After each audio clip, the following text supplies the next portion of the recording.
ये सेम सवाल है, नहीं भी शीट में था हमारे, एक्सरसाइज 2 का पार्ट, एक्सरसाइज 1 का पार्ट 2, T6, है ना, वो सेम डेटा भी सेम है शायद, है ना मेरे हिसाब से।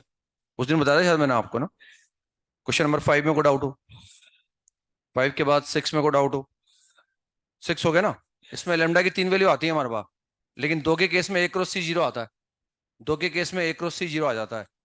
और लेमडा बराबर +3 लेंगे या लेमडा बराबर -3 लेंगे तो ए क्रॉस सी बराबर जीरो आ जाएगा शायद। तो इसलिए लेमडा बराबर 2 लेना पड़ेगा अपने को। और जब लेमडा को 2 लेंगे तो ए क्रॉस सी की वैल्यू आ जाएगी ना, और वो देख लेंगे क्या आएगी ना। 7 में को डाउट हो, ये सवाल भी सेम है, ये भी शीट में था आपने। एक्सरसाइज इनका पार्ट 1, E13, सेम सवाल है, डेटा भी सेम है। एक्सरसाइज इनका पार्ट 1, E13, डेटा बेटा सब सेम है, देखो आप चाहो तो। इसके बाद 8 में को डाउट हो, क्वेश्चन नंबर 8 में को डाउट हो गया। 8 में वो बोल रहे हैं कि लाइन को भी कंटेन करे और उसका जो प्लेन में प्रोजेक्शन आएगा उसको भी कंटेन करे। प्रोजेक्शन का मतलब समझते ही है ना। तो बेसिकली हमें वो लाइन निकालनी है। लाइन निकालनी, क्या निकालना है, प्लेन निकालना है। तो देखो इसमें ऐसा समझ सकते हैं अपन चाहें तो, जैसे ये प्लेन है हमारे पास और ये लाइन हमारे पास है ना, ये प्लेन है, ये लाइन है। अब हम चाहते हैं इस लाइन को तो कंटेन करे ही करे, इसका जो प्रोजेक्शन आएगा ना, ये जो प्रोजेक्शन होगा इसको भी कंटेन करे। ऐसा प्लेन जो इस लाइन को भी कंटेन करे और इस लाइन का गिवन प्लेन में जो प्रोजेक्शन है, यानी ये इसको भी कंटेन करे। तो वो जो प्लेन होगा ना बेसिकली वो ये वाला होगा, वो इस तरह का प्लेन होगा। यानी ये प्लेन उस लाइन को तो कंटेन करेगा करेगा, इस प्लेन के भी क्या होगा, परपेंडिकुलर होगा वो इस प्लेन के परपेंडिकुलर होगा। क्योंकि अगर ऐसा नहीं सोचेंगे तो सवाल लंबा हो जाएगा फिर ये। फिर हमें क्या करना पड़ेगा, वो लाइन तो दे रखी है, उस लाइन का प्रोजेक्शन भी निकालना पड़ेगा अपने को, ताकि उस लाइन को कंटेन करे और वो वहाँ उस लाइन को भी कंटेन कर रहा है। तो 2 लाइन को कंटेन करने वाला प्लेन निकालना पड़ेगा, फिर प्रोजेक्शन वाली लाइन पूरी निकालनी पड़ेगी अपने को। अगर हम इस तरह से सोचेंगे नहीं कि वो जो रिक्वायर्ड प्लेन है जो उस लाइन को भी कंटेन कर रहा है और लाइन के प्रोजेक्शन को भी कंटेन कर रहा है, वो गिवन प्लेन के क्या होगा, परपेंडिकुलर होगा। वो गिवन लाइन को कंटेन करेगा और गिवन प्लेन के परपेंडिकुलर होगा। अगर ऐसे सोचूंगा तो जल्दी आ जाएगा फिर ना, वरना फिर प्रोजेक्शन वाली लाइन निकालने में टाइम लगेगा। क्योंकि एक तो मुझे पॉइंट ऑफ इंटरसेक्शन निकालना पड़ेगा और फिर उस पर एक पॉइंट लूंगा और वहां से परपेंडिकुलर ड्रॉ करूंगा, उसका फुट निकालूंगा, तब जाके हमारा काम चलेगा। हो गया है ना। ऐसे निकाल सकते। इसके बाद नेक्स्ट क्वेश्चन नंबर 10। 10 में को डाउट हो, ये अभी 9 है ना, 9 में को डाउट हो। 9 में तो ये 2D का डायग्राम बना के निकाल लो फटाफट।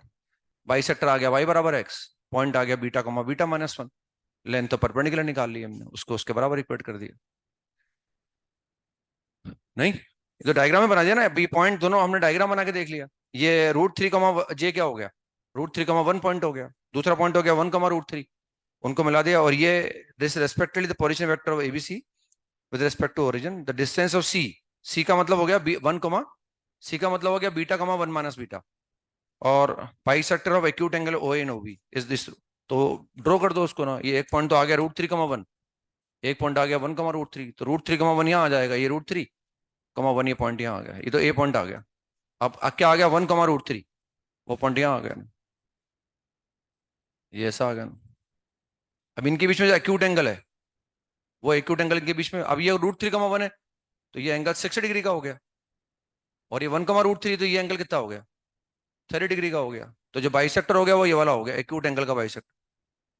इसकी इक्वेशन निकाल लो आप, ये एंगल 45 डिग्री का आ गया, 45 डिग्री का आ गया, लाइन ओरिजिन से पास हो रही है, तो y = x आ गया बस।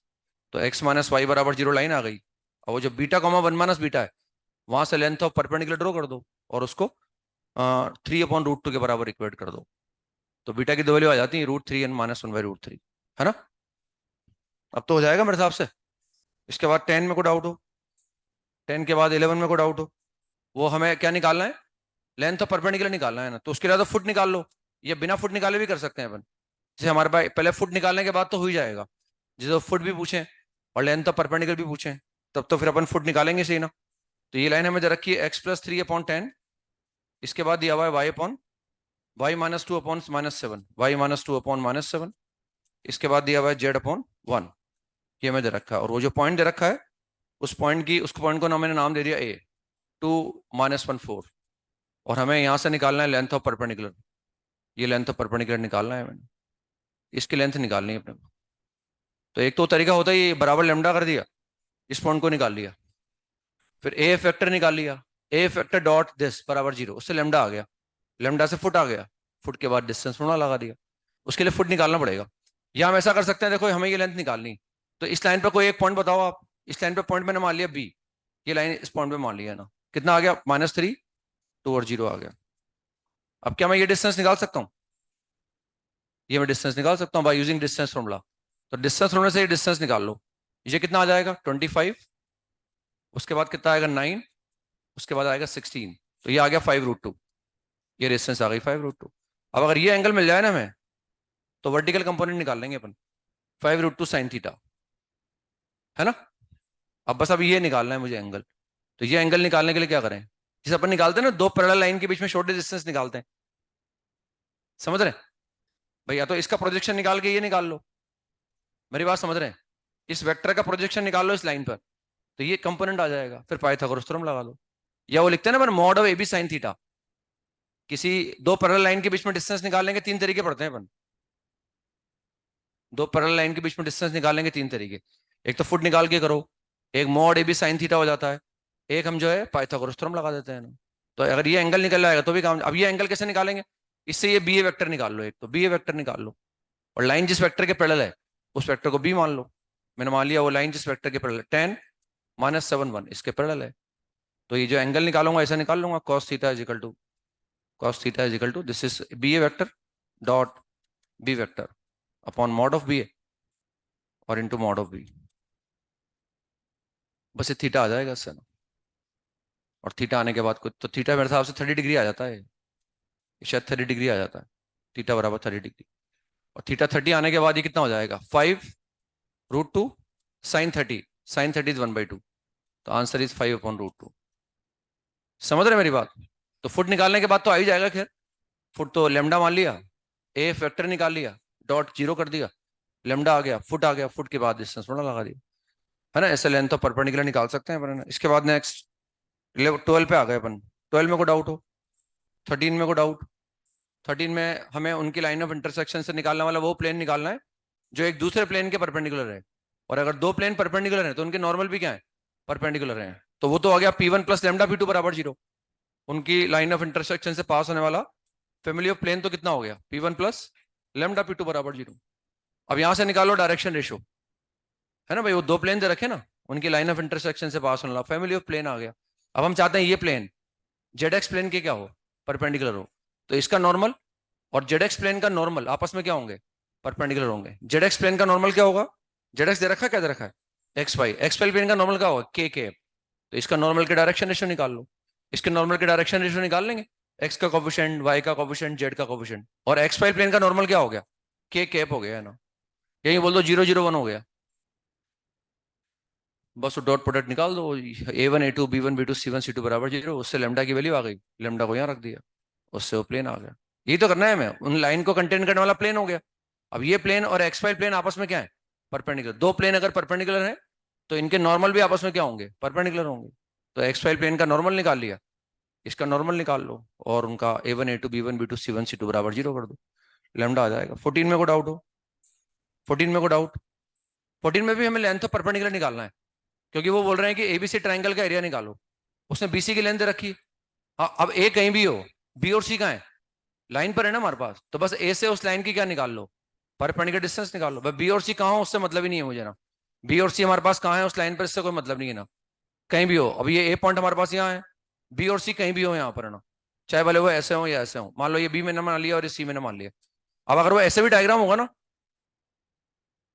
तभी इस ट्राइंगल का एरिया के निकालने के लिए क्या करूंगा, यहाँ से लेंथ ऑफ परपेंडिकुलर निकाल लूंगा ना, और हाफ बेस इंटू हाइट का यूज कर लूंगा। बी और सी कहीं भी हो उससे मुझे कोई मतलब नहीं है ना, समझ में आ गया।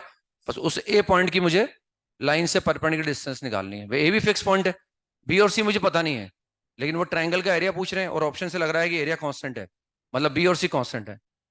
तो बस उस ए पॉइंट की ट्राइंगल से लाइन से परपेंडिकुलर डिस्टेंस निकाल, और वही इससे निकाल लो। एक पॉइंट ले लो, पाइथागोरस थ्योरम लगा के निकाल लो उसको। आगे समझ में। 14 के बाद 15, 15 में को डाउट हो, 15 में को डाउट, 15 में को डाउट, 16 में को डाउट। जी सेंट्रोइड ही हो गया वो, है ना। अब उन्होंने बोल नहीं रखा कि सेंट्रोइड है, जबकि वो सेंट्रोइड ही है। सेंट्रोइड ही ना, वो 2:1 में डिवाइड कर रहा है, तो वो सेंट्रोइड ही तो हो गया।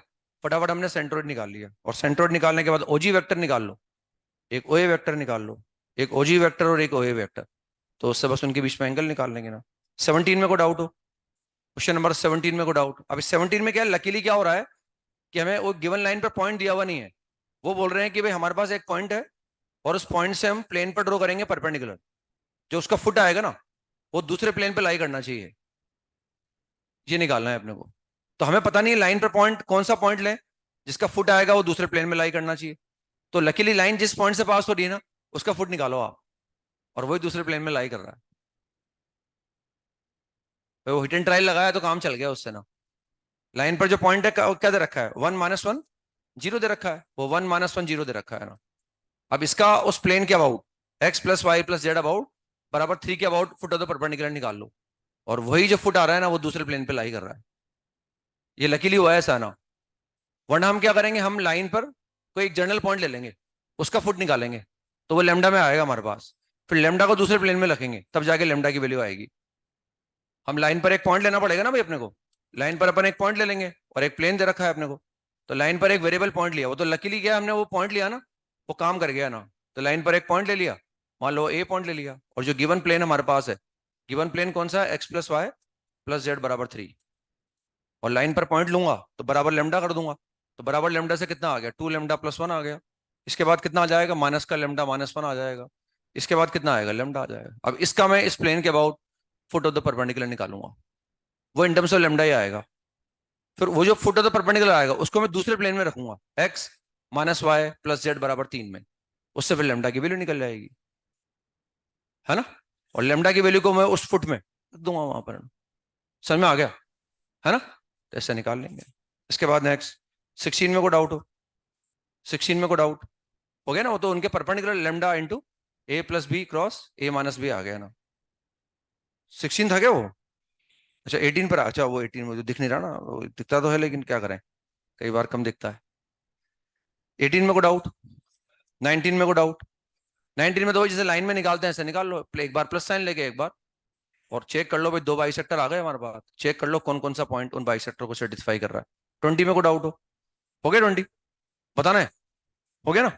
आगे चलते हैं फिर, इसका वो कॉम्प्रेशन, कॉम्प्रेशन नंबर 5, उसमें सवाल नंबर 1 में डाउट क्वेश्चन नंबर 1 में डाउट 17 में डाउट हो गया ना। 17 के बाद 18 में डाउट 18 में डाउट, डाउट 18 में आसान है। तो भाई एक पॉइंट दे रखा है, उससे हम किसी वेरिएबल प्लेन जो उस फिक्स पॉइंट से पास हो रहा है, a variable plane passes through fixed point 1 2 3, the locus of the foot of the perpendicular drawn from the origin to this plane is, एक प्लेन है वेरिएबल है जो 1 2 3 से पास हो रहा है, क्योंकि हम जानते हैं किसी एक पॉइंट से इनफाइनाइट नंबर ऑफ प्लेन पास हो सकते हैं। तो भले वो प्लेन वेरिएबल है लेकिन वो सब कहां से पास हो रहे हैं, 1 2 3 से पास हो रहे हैं ना। और हमें क्या करना है, उस वेरिएबल प्लेन पर ओरिजिन से ड्रॉ किए गए परपेंडिकुलर के फुट का लोकस निकालना है ना। तो वो लोकस हमें निकालना है ना, तो मैंने ओरिजिन मान लिया, ये ऐसा ओरिजिन मान लिया, और वेरिएबल प्लेन मैंने मान लिया किसी पोजीशन पर ऐसा है, ये मैंने इस ओरिजिन से इस वेरिएबल प्लेन पर ड्रॉ कर दिया परपेंडिकुलर। इसका फुट मैंने मान लिया XYZ, ये वेरिएबल प्लेन है, ओरिजिन से हमने ड्रॉ किया परपेंडिकुलर, और ये उसका फुट आ गया, हमें इसी का लोकस निकालना है ना। अब हम जानते हैं इस प्लेन पर एक पॉइंट हमारे पास है, कौन सा है, 1 2 3, ये वेरिएबल प्लेन हमेशा इस पॉइंट से पास होगा। अब ये पॉइंट भी प्लेन में, वेरिएबल प्लेन में, ये फुट ऑफ द परपेंडिकुलर भी कहाँ है, प्लेन में, तो ये लाइन बेसिकली इसके हमेशा क्या होगी, परपेंडिकुलर होगी, है ना। तो बस इसके डायरेक्शन रेशियो निकाल लो। इसके डायरेक्शन रेशियो क्या आ गए, x, y, z आ गए ना, और इसके डायरेक्शन रेशियो कितने आ गए, x - 1 y - 2 और z - 3 आ गए। बस a1 a2 b1 b2 c1 c2 = 0, है ना। ये करना है बस। तो x × x - 1 y × y - 2 z × z - 3 = 0 आ गया ना। समझ में नहीं आया डायग्राम भाई, वो प्लेन हमेशा इससे पास होगा, ये फुट ऑफ द परपेंडिकुलर है, ओरिजिन फिक्स है, वो पॉइंट भी फिक्स है। अब हम ओरिजिन से उस प्लेन पर ड्रॉ कर रहे हैं परपेंडिकुलर, तो एक्स वाई जेड कहाँ होगा, प्लेन पर होगा, 1 2 3 भी कहाँ है, तो ये लाइन और प्लेन का नॉर्मल, वो जो ओरिजिन से ड्रॉ किया है वो हमेशा क्या होंगे, परपेंडिकुलर होंगे। तो ये नॉर्मल के डायरेक्शन रेशो हो गए, ये प्लेन पर लाई करने वाले दो पॉइंट को मिलाने वाली लाइन के डायरेक्शन रेशो हो गए। बस इनका a1 a2 b1 b2 c1 c2 = 0 करना है मुझे। तो x × x - 1 y × y - 2 z × z - 3 = 0 आ गया ना। इसके बाद नेक्स्ट 19 कौन सा आ गया, 19 आ गया। 19 में को डाउट वो लाइन कट कर रही है, लाइन में बराबर लेमडा लिखा, स्फीयर में रख दिया, लेमडा की 2 वैल्यू आ गई, 2 पॉइंट आ गए, उनके बीच में डिस्टेंस थोड़ा लगा दिया, कोड की लेंथ आ गई हमारे पास, है ना? ठीक है ना? आगे चलते हैं ना, तो कॉम्प्लेक्स नंबर स्टार्ट कर ही दिया था हमने ना। तो उसमें हम आ गए थे कि आ, वो सवाल किया था हमने आयोटा वाला, एन वाला, है ना? तो अंडर रूट एबी वाला भी कंसेप्ट मैंने बताया था आपको कि उसको ऐसे लिख सकते हैं ना।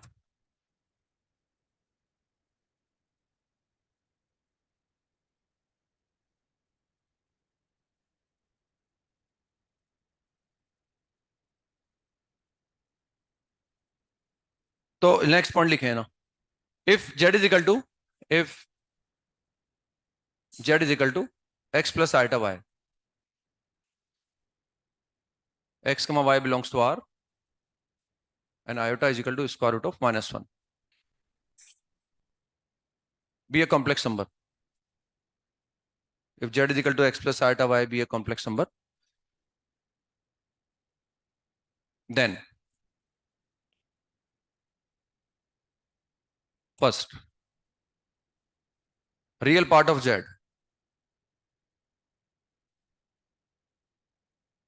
real part of z, उसको ऐसे बोलते हैं, ये तो ऐसे बोलो थ्योरेटिकली, या ऐसा R E stands for real, और जेड का मतलब हो गया रियल पार्ट, तो रियल पार्ट ऑफ जेड हो गया ना। तो what is real part of z? ये उस डीबी में सब लिखा हुआ था, डीबी नंबर 9 के अंदर, 9 या 10 जो भी थी वो 11th क्लास में जाती है ना, वो सब कुछ उसमें लिखा हुआ था, ये ना। तो real part of Z is x, मतलब जो टर्म इंडिपेंडेंट ऑफ आयोटा है उसको अपन बोलते हैं रियल पार्ट ऑफ जेड। मैंने कल भी बोला था कि जब तक हम प्रॉपर्टी नहीं पढ़ेंगे ना कॉम्प्लेक्स नंबर की, तब तक हमें कॉम्प्लेक्स नंबर में कुछ भी करना हो, कुछ भी करने के लिए बोले हैं आपसे, वो उस कॉम्प्लेक्स नंबर को एक्स प्लस आयोटा वाई के फॉर्म में लिखना है आपको, उसके बाद जो भी कुछ करना है वो करना है ना। रियल पार्ट पूछे उसके बाद निकालना है, इमेजरी पार्ट उसके बाद निकाल, कुछ भी करने के लिए कहा जाए, जब तक हम प्रॉपर्टी पर नहीं आएंगे हमेशा हमें कॉम्प्लेक्स नंबर को पहले एक्स प्लस आयोटा वाई के फॉर्म में लिखना पड़ेगा। तो इसका अगर कोई कॉम्प्लेक्स नंबर ऐसा लिखा हुआ है, नहीं लिखा होगा तो हम लिख देंगे, तो उसका रियल पार्ट क्या होगा? टर्म इंडिपेंडेंट ऑफ आयोटा, जिसमें आयोटा नहीं आ रहा उसको अपन ने एक्स बोल दिया। और कैसे मालूम पड़ा इसमें आयोटा नहीं है? क्योंकि सवाल में दे रखा है कि एक्स रियल नंबर है ना, इसलिए ये जानकारी बहुत इंपॉर्टेंट होती है ना। अगर ये नहीं दिया गया हो तो हम ये नहीं बोल सकते कि रियल पार्ट एक्स है, इसलिए एक्स और वाई के बारे में जानकारी होना जरूरी होता है, जो सवाल में दिया हुआ होता है हमें, ताकि कोई कंफ्यूजन नहीं होना। तो रियल पार्ट आ गया एक्स। सेकंड बोलता है imaginary part of Z, second होता है इमेजरी पार्ट ऑफ जेड,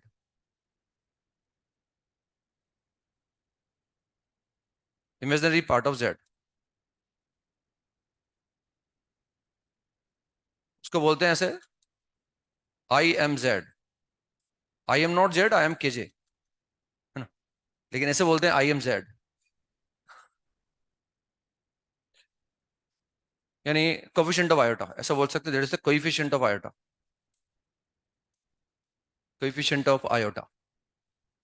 तो जब उसका इमेजरी पार्ट निकालना हो तो उससे पहले एक्स प्लस आयोटा वाई की फॉर्म में जमा दो, फिर जो भी आयोटा का कोफिशिएंट होगा that is known as its imaginary part of z. तो ये बड़ा आसान है ऐसे लिखना, है ना।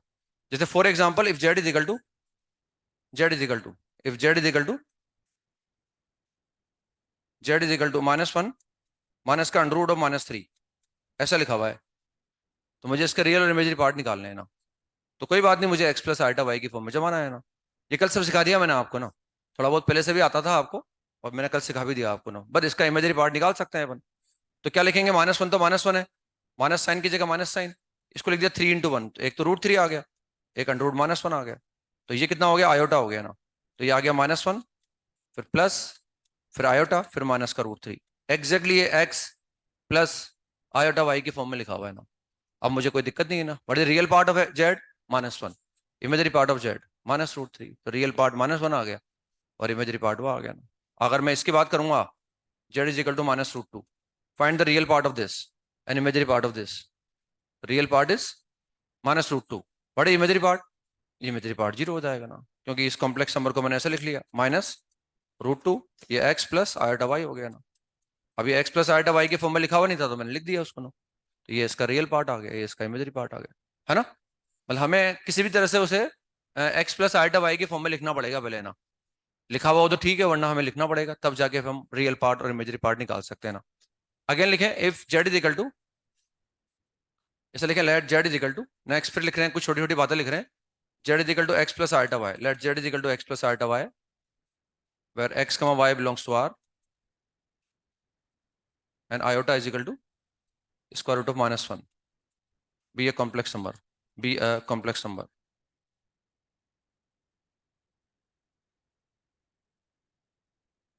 Now if be a complex number. Now if next sign is the first point. X is equal to 0. ये पहले y बराबर 0 लिख दो. Y बराबर 0. Y बराबर 0. अब y का मतलब क्या है? Imaginary part of z 0 हो गया ना. Then the complex number z is said to be purely real. Purely real बोले या real बोले एक ही बात है ना. Now if तो ऊपर लिख दिया हमने ना. Y बराबर 0. मतलब उस कॉम्प्लेक्स नंबर का इमेजरी पार्ट 0 हो गया. Then the complex number z, यही सिंपली बोल सकते हैं देन z बोले या कॉम्प्लेक्स नंबर z बोले वो एक ही बात है. Then the complex number z is said to be purely real. Purely real बोले या रियल बोले एक ही बात है ना. अब हम सिर्फ यहाँ y की बात कर रहे हैं, x के बारे में कुछ नहीं बोल रहे. भाई x 0 हो तो उसकी इच्छा, नहीं हो तो भी उसकी इच्छा है. अगर उस कॉम्प्लेक्स नंबर जो ऐसा लिखा हुआ है इसमें अगर y 0 हो गया मतलब उसका इमेजरी पार्ट अगर हमने 0 कर दिया तो उस कॉम्प्लेक्स नंबर को बोलते हैं फिर अपन प्योरली रियल, या बोल देते हैं कि वो रियल नंबर है ना. है ना. सेकंड है नाउ इफ ऊपर लिखा हुआ है हमने x बराबर 0, then the complex number z is said to be purely imaginary. Then the complex number z is said to be purely imaginary number. Then the complex number z is said to be purely imaginary number. या purely imaginary, फिर वो purely imaginary हो जाएगा ना. उसका real part अगर 0 कर दोगे तो उस कॉम्प्लेक्स नंबर को, वो क्वालिटी की शीट है ना हमारे, उसमें पहला सवाल ऐसे होता है एक्सरसाइज 3 के अंदर. वहां जरूरत पड़ती है मैं रियल प्योरली इमेजनरी की है ना. वो जेई में आया हुआ ना एडवांस के अंदर, क्वालिटी की शीट में सवाल है अपने एक है ना. वरना एक तो उसके कारण बताया जाता है कॉम्प्लेक्स नंबर और एक कॉन्जुगेट वर्ड के कारण बताया जाता है. अदरवाइज कहीं कॉम्प्लेक्स नंबर फिर हमारे काम नहीं आता उसमें ना, वो पूरा बाद में पढ़ते ही है ना. तो अगर रियल पार्ट 0 हो जाएगा तो उसको प्योरली इमेजरी बोलेंगे ना. थर्ड, नाउ इफ ऊपर लिख रखा है हमने y is not equal to 0, y is not equal to 0, then the complex number z is called imaginary number. Then the z is known as imaginary number. Then the complex number z is known as imaginary number. Then the complex number z is called as imaginary number. तो एक तो हो गया purely real, एक हो गया purely imagery, और एक हो गया इमेजरी नंबर है ना. तो ये डेफिनेशन है सब है ना. कहीं भी वो आ जाए प्योरली इमेजरी तो उसका मतलब पता होना चाहिए क्या होता है. प्योरली रियल का मतलब पता होना चाहिए, इमेजरी नंबर का मतलब पता होना चाहिए. जैसे for example z is equal to -√(-9) ऐसे लिखा हुआ है ना. अब इसको पता लगाना है मुझे किस तरह का नंबर है. तो पहले मैं इसे x प्लस आइटा वाई के फॉर्म में लिखूंगा अच्छे से ना, और मैं रियल पार्ट इमेजरी पार्ट को निकालने की कोशिश करूंगा. तो माइनस, इसको लिखा हमने √9 इंटू √-1. ये डायरेक्ट हम जानते हैं इसको क्या लिख सकते हैं अपन, 3 आइटा लिख सकते हैं इसको ना. बताया ना हम, ऐसे वापस फिर दोबारा लिख दिया ना. तो ये आ गया हमारे पास माइनस, ये आ गया 3 और ये आ गया आयोटा. इसको फिर जमा दो आप, पहले x प्लस आयोटा वाई के फॉर्म में लिख दिया इसको हमने. अब ये इसका रियल पार्ट है और ये इसका इमेजरी पार्ट है. तो क्या इसमें y बराबर 0 है? नहीं है. अगर y बराबर 0 होता तो प्योरली रियल बोलते. क्या इसमें x बराबर 0 है? तो क्या ये प्योरली इमेजरी नंबर है? क्या ये इमेजरी भी है? यस, ये इमेजरी भी है, प्योरली इमेजरी भी है, दोनों है ना. प्योरली इमेजरी कब होगा? जब x बराबर 0 होगा. इमेजरी नंबर कब होगा? जब y नॉन जीरो होगा. तो क्या इसमें y नॉन जीरो है? ये y का मतलब इमेजरी पार्ट नॉन जीरो है. इसका मतलब ये इमेजरी नंबर भी है और ये प्योरली इमेजरी भी है, लेकिन ये प्योरली रियल नहीं है. फॉर अगर मैं इसकी बात करता z is equal to -1 minus iota, इसकी बात करूंगा तो ये प्योरली इमेजरी नहीं है, ये सिर्फ इमेजरी नंबर है ना. ये सिर्फ इमेजरी नंबर है ना. इसको लिखा मैंने x प्लस आयोटा y. तो इसमें ना तो x 0 के बराबर, अगर x 0 होता तो प्योरली इमेजरी बोल देते, y 0 होता तो प्योरली रियल बोल देते. तो इसको बोलेंगे सिर्फ it is an imagery number. तो ये प्योरली इमेजरी भी है और इमेजरी भी है, ये सिर्फ इमेजरी नंबर हमारे पास है ना. और इसकी तो बात कर ही सकते हैं अपन, z बराबर -2, इसके बारे में क्या बोलेंगे? दिस इज प्योरली रियल, क्यों इसमें y बराबर 0 है ना. ये इमेजरी नंबर हो भी नहीं सकता ना, क्योंकि इसमें y क्या है? 0 है हमारे पास. ठीक है ना. आप ऐसा लिख सकते हैं स्टार लगा के, 0 is the only complex number. 0 के बाद लिखा हमने 0 plus iota into 0 is the only complex number. 0 is the only complex number which is purely real as well as purely imaginary. 0 is the only complex number which is purely real as well as purely imaginary, but it is not an imaginary number. 0 is the only complex number which is purely real as well as purely imaginary, but it is not an imaginary number. But it is not an imaginary number. Zero ही एकमात्र ऐसा complex number होता है जिसे purely real भी बोला जा सकता है और प्योरली इमेजरी भी बोला जा सकता है, but it is not an imagery number. क्यों? क्योंकि इमेजरी नंबर कब होगा? जब y नॉन जीरो होगा। इसमें तो y जीरो है ना, तो this is the only number which is purely real as well as purely imaginary. तो ये थोड़ी डेफिनेशन वगैरह थी जो हमने पढ़ी थी वहां पर, है ना। अब आते हैं अपन representation of complex number. Representation of complex number.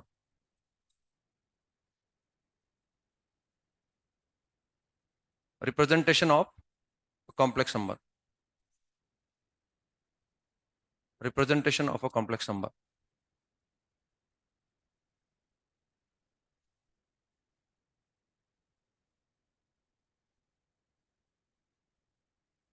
तो इसमें जैसे फॉर एग्जांपल जेड एक हमारे पास एक कॉम्प्लेक्स नंबर है, z is equal to x plus iota y. तो अगर मैंने ऐसे लिख रखा है ना कॉम्प्लेक्स नंबर को, तो हम बोलते हैं कि भाई ये कॉम्प्लेक्स नंबर कार्टेशियन फॉर्म में लिखा हुआ है। ये कॉम्प्लेक्स नंबर ऐसा लिखा हुआ तो कार्टेशियन फॉर्म में लिखा हुआ है। कार्टेशियन फॉर्म में लिखा हुआ है ना। तो किसी कॉम्प्लेक्स नंबर को लिखने के तरीके भी अलग अलग होते हैं हमारे पास, उसको अलग अलग फॉर्मेट में लिखा जा सकता है। जैसे ये कॉम्प्लेक्स नंबर अगर मैं एक्स प्लस आइटा वाई या ए प्लस आइटा बी के फॉर्म में लिख रहा हूँ, तो मैं बोल रहा हूँ वो कार्टेशियन फॉर्म में लिखा हुआ है ना। इसको मैं ऑर्डर्ड पेयर फॉर्म में भी लिख सकता हूँ ना, जेड इज इक्वल टू, इसको ऐसे लिखा जा सकता है ऑर्डर्ड पेयर फॉर्म। इसको बोलते हैं ordered pair form. Ordered pair form.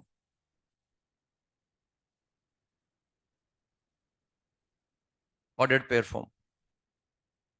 अब जैसे ऑर्डर्ड पेयर हमारा सामने जब हमारे 11th क्लास में आते हैं, पहले डीबी में आया था ऑर्डर्ड पेयर। ऑर्डर्ड पेयर का मतलब क्या होता है? भाई पेयर हो और उसको लिखने का ऑर्डर फिक्स हो तो उसको ऑर्डर्ड पेयर बोलते हैं। फिर रिलेशन पढ़ते हैं अपन, रिलेशन में भी ऑर्डर्ड पेयर के मतलब बताया जाता है आपको ना। दो ऑर्डर्ड पेयर बराबर तब होते हैं जब उनका फर्स्ट एलिमेंट के बराबर हो, सेकंड एलिमेंट के बराबर हो। तो इसमें ऑर्डर्ड पेयर का मतलब जैसे अपन यही कोऑर्डिनेट ज्योमेट्री पढ़ते हैं कि in X Y plane every point is represented by an ordered pair X comma Y. X comma Y का मतलब इस पेयर को लिखने का ऑर्डर फिक्स हो गया। जब भी पहले आएगा तो एक्स कोऑर्डिनेट आएगा वर्ल्ड वाइड, बाद में जो आएगा वाई कोऑर्डिनेट आएगा। ऐसे इस कॉम्प्लेक्स नंबर को मैं ऑर्डर्ड पेयर फॉर्म में लिख रहा हूँ, तो जो पहले होगा वो उसका रियल पार्ट होगा, बाद वाला उसका इमेजरी पार्ट होगा। ये इस कॉम्प्लेक्स नंबर को, सेम कॉम्प्लेक्स नंबर को हमने ऑर्डर्ड पेयर फॉर्म में लिख दिया ऐसे। तो ऑर्डर का मतलब ये पहला वाला रियल पार्ट होगा, दूसरा वाला इमेजरी पार्ट होगा। जैसे फॉर एग्जाम्पल अगर जेड हमारे पास लिखा हुआ है 2 माइनस आयोटा, इसको मुझे ऑर्डर्ड पेयर फॉर्म में लिखना है, तो मैं लिख सकता हूँ what is the real part of this. इसका रियल पार्ट 2 आ गया। What is imagery part? -1। ये इसका इमेजरी पार्ट हो गया, ये -1। इसको मैंने ऑर्डर्ड पेयर फॉर्म में लिख दिया ना। अब हम कॉम्प्लेक्स नंबर को ऑर्डर्ड पेयर फॉर्म में लिख पा रहे हैं। जिस तरह हम किसी पॉइंट को रिप्रेजेंट कर सकते हैं ना एक्स वाई प्लेन में, एक्स वाई प्लेन में पॉइंट रिप्रेजेंट करना हो तो एक्स में एक्स एक्सिस पर देखता हूँ, वाई को मैं वाई एक्सिस पर देखता हूँ। ऐसे ही हमने क्या करा, हम ये तो नहीं बोल रहे कि एक्स एक्सिस वाई एक्सिस है, लेकिन अगर मैं कॉम्प्लेक्स नंबर को इस फॉर्मेट में लिख पा रहा हूँ तो ये रियल पार्ट हो गया उसका, यानी रियल एक्सिस पर ड्रॉ करूंगा इसको मैं। और ये एक्स है तो रियल एक्सिस का जो एक्स एक्सिस होती है उसको अपन रियल एक्सिस बोल देंगे। और ये वाई है तो जो वाई एक्सिस होती है उसको इमेजरी एक्सिस बोल देंगे ना।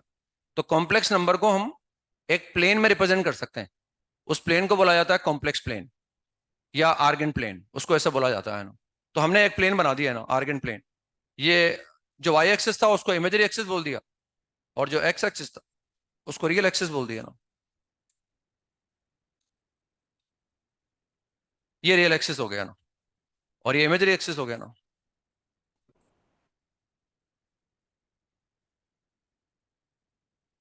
Imagery axis.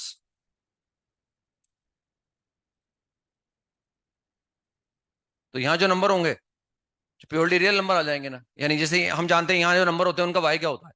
जीरो होता है। अब वाई जीरो का मतलब क्या हो गया यहाँ पर? उनका इमेजरी पार्ट जीरो हो गया। यहाँ जो नंबर होंगे उनका एक्स जीरो होता है, मतलब उनका रियल पार्ट क्या होगा? जीरो हो जाए। और यहाँ जो नंबर होंगे उनका कुछ ना कुछ एक्स भी होगा, कुछ ना कुछ वाई भी होगा ना। तो हम किसी भी कॉम्प्लेक्स नंबर को रिप्रेजेंट करने के लिए इस प्लेन का इस्तेमाल करते हैं, और जिस प्लेन का हम इस्तेमाल कर रहे हैं उसको बोलते हैं कॉम्प्लेक्स प्लेन। इस प्लेन को बोला जाता है कॉम्प्लेक्स प्लेन। कॉम्प्लेक्स प्लेन और आर्गन प्लेन।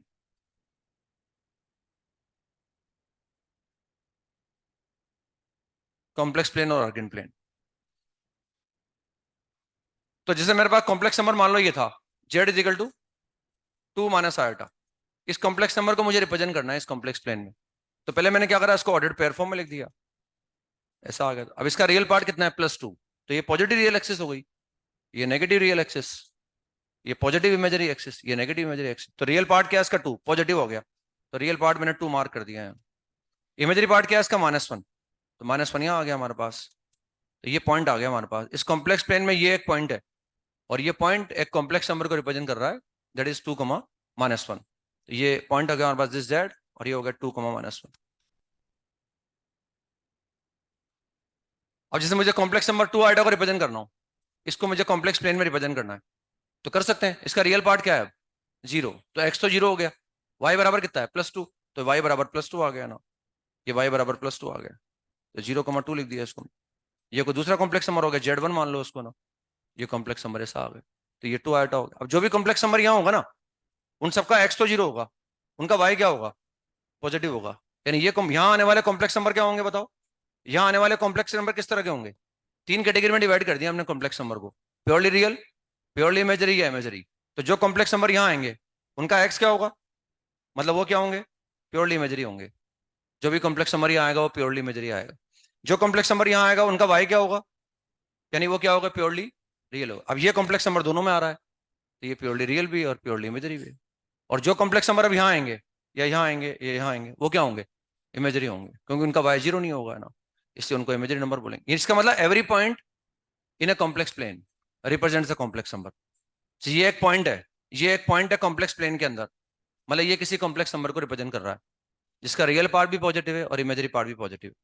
ये एक कॉम्प्लेक्स नंबर है जिसका रियल पार्ट नेगेटिव है, इमेजरी पार्ट क्या है? पॉजिटिव है ना। ये एक कॉम्प्लेक्स नंबर है, इसका रियल पार्ट नेगेटिव है, इसका इमेजरी पार्ट 0 है। ये एक कॉम्प्लेक्स नंबर है, इसका रियल पार्ट 0 है, इमेजरी पार्ट क्या है? नेगेटिव है। ये एक कॉम्प्लेक्स नंबर है, इसका रियल पार्ट भी नेगेटिव है, इमेजरी पार्ट भी negative.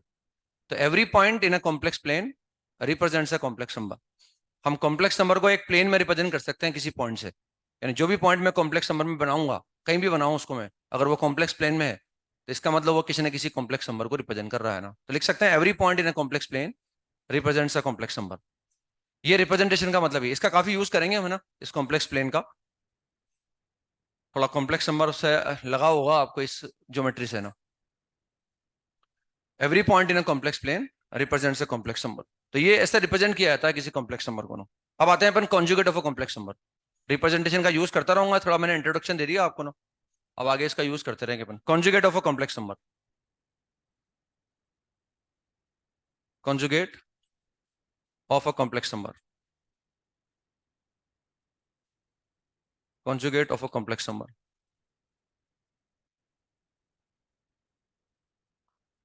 If Z is equal to x plus iota Y, वही जहां मैंने रखा है कि x comma Y belongs to are है, और आयोटा का मतलब है √-1, and iota is equal to square root of -1। If Z is equal to x plus iota y be a complex number, then its conjugate complex number, it का मतलब z है ना, then its conjugate complex number, या simply ऐसा भी बोल सकते हैं देन कॉन्जुगेट ऑफ जेड, ऐसा भी बोल सकते हैं। Then its conjugate complex number is denoted by z bar, is denoted by z bar, and z bar का मतलब z का कॉन्जुगेट। z एक कॉम्प्लेक्स नंबर है, उसका कॉन्जुगेट को डिनोट करते हैं, तो पूरा लिखो कॉन्जुगेट ऑफ z। ये सिंबल बना रखा है ना, z पे बार लगा दो, तो इसको रीड करेंगे this is conjugate of z, and z bar is equal to, and z bar is equal to क्या होता है बताओ? बस उसके इमेजरी पार्ट का साइन चेंज कर दो आप, है ना। ये तो पढ़ते हैं क्वाड्रेटिक में, पढ़ते हैं ना अपन, roots are conjugate, roots are imaginary roots are occur in conjugate pair, imaginary roots occur in conjugate pair. तो x plus iota into -y, और जेड बार को ऐसे निकाल लेते हैं अपन। यानी किसी भी कॉम्प्लेक्स नंबर का कॉन्जुगेट निकालना हो, उसके इमेजरी पार्ट का साइन क्या करो? चेंज कर दो। इमेजरी पार्ट मैंने निकालना सिखाया है आपको, और ये बताया कि भाई जब भी कॉम्प्लेक्स नंबर में कुछ भी करने के लिए कहा जाए, आप तो पहले उसे x फिर प्लस फिर आयोटा फिर y की फॉर्म में लिखो। अब मुझे उसका कॉन्जुगेट निकालना है, तो मैं कुछ नहीं करूंगा, रियल पार्ट में कोई चेंज नहीं करूंगा, बस उसके इमेजरी पार्ट का साइन चेंज कर दूंगा, या उसमें आयोटा की जगह क्या रख दूंगा? माइनस आयोटा रख दूंगा। एक ही बात है, या तो आयोटा की जगह माइनस आयोटा रख दो, है ना। ये तो इसका कॉन्जुगेट निकालना हो, तो या तो मैं आयोटा की जगह माइनस आयोटा रख दूंगा, जहां आयोटा लिखा हुआ माइनस आयोटा लिख दो, या उसके इमेजरी पार्ट का साइन चेंज कर दो। ये बेसिकली ये और ये दोनों सेम तो हो गए, इसको मैंने ऐसे लिख दिया x plus iota into -y, तो ऐसे कॉन्जुगेट निकाला जाता है ना। अब देखो इस ये भी एक कॉम्प्लेक्स नंबर है क्योंकि ये x प्लस आयोटा वाई की फॉर्म में लिखा हुआ है, ये भी एक कॉम्प्लेक्स नंबर है क्योंकि ये x प्लस आयोटा वाई की फॉर्म में लिखा हुआ है। अब हमें क्या करना है कि हमें देखना है क्या इसका कॉन्जुगेट निकालूंगा तो वही आएगा, क्या अगर मैं इसका, ये भी एक कॉम्प्लेक्स नंबर है क्या? अब इसका कॉन्जुगेट निकालो, क्या आएगा? हाँ, इसका कॉन्जुगेट वो आ जाएगा। तो हम किसी कॉम्प्लेक्स नंबर के कॉन्जुगेट को कैसे रिप्रेजेंट करते हैं? उस पर बार लगा देते हैं ना। जैसे मैंने Z1 बार लिखा, Z1 बार, इसका मतलब ये Z1 कॉम्प्लेक्स नंबर का क्या है? कॉन्जुगेट है। मतलब Z1 और Z1 बार का रियल पार्ट सेम होगा, लेकिन इनके इमेजरी पार्ट अपोजिट साइन के होंगे। यानी दो, अगर ये भी एक कॉम्प्लेक्स नंबर, ये भी एक कॉम्प्लेक्स नंबर, इसका कॉन्जुगेट ये है, इसका कॉन्जुगेट निकालूंगा तो वो आ जाएगा। यही तो आएगा, बस सी बात है। तो अगर दो कॉम्प्लेक्स नंबर एक दूसरे के कॉन्जुगेट हैं, तो उनके रियल पार्ट तो सेम होंगे, और उनके इमेजरी पार्ट का सम क्या होगा? जीरो। उनके इमेजरी पार्ट का सम जीरो हो जाएगा। है ना? साफ साफ दिख रहा है अपने को डेफिनेशन से। ये तो डेफिनेशन लगी, ऐसा निकाला जाता है। उसके बाद फिर हमने ऑब्जर्व कर लिया, हाँ भाई इनके रियल पार्ट तो सेम होंगे और इमेजरी पार्ट का सम जीरो आ जाएगा। इसका मतलब ये कॉम्प्लेक्स कॉन्जुगेट का मतलब। अब अगर मैं इसका भी कॉन्जुगेट निकालना चाहूँ, ये जेड बार है, ये एक कॉम्प्लेक्स नंबर है, अब इसके कॉन्जुगेट को कैसे रिप्रेजेंट करूंगा? इस पे फिर बार लगा दूंगा। What is this? Z, this is Z, तो जेड बार का होल बार इज जेड आ जाएगा। भाई ये भी तो एक कॉम्प्लेक्स नंबर ही है ना। अब इस कॉम्प्लेक्स नंबर का भी मैं क्या निकालना चाह रहा हूँ? इसका भी मैं कॉन्जुगेट निकालना चाह रहा हूँ। तो वो कितना आ जाएगा? वापस जेड आ जाएगा। इस कॉम्प्लेक्स नंबर का कॉन्जुगेट क्या आ गया? वापस वही तो आ गया, this is equal to z. नहीं आया? तो ऐसे कॉम्प्लेक्स कॉन्जुगेट निकाल, तो ऐसे कॉन्जुगेट निकाला जाता है ना। कुछ नहीं करना, हमें सिर्फ उसके इमेजरी पार्ट का साइन चेंज कर देना है, और या फिर जो है हमें आयोटा की जगह माइनस आयोटा रखना है किसी भी कॉम्प्लेक्स नंबर का कॉन्जुगेट निकालने के लिए। या लिखो, ऐसे स्टार लगा के लिखो, ज्योमेट्रिकली जेड बार रिप्रेजेंट्स, ज्योमेट्रिकली जेड बार रिप्रेजेंट्स। अब जेड बार ज्योमेट्रिकली होता क्या है मतलब, है ना? फिर मैथमेटिकली तो निकाल लिया हमने कि भाई कॉन्जुगेट होता है, और उसको निकालने के लिए आयोटा की जगह माइनस आयोटा लिख दो, या उसके इमेजरी पार्ट का साइन चेंज कर दो। Geometrically Z bar represents mirror image of Z about the real axis.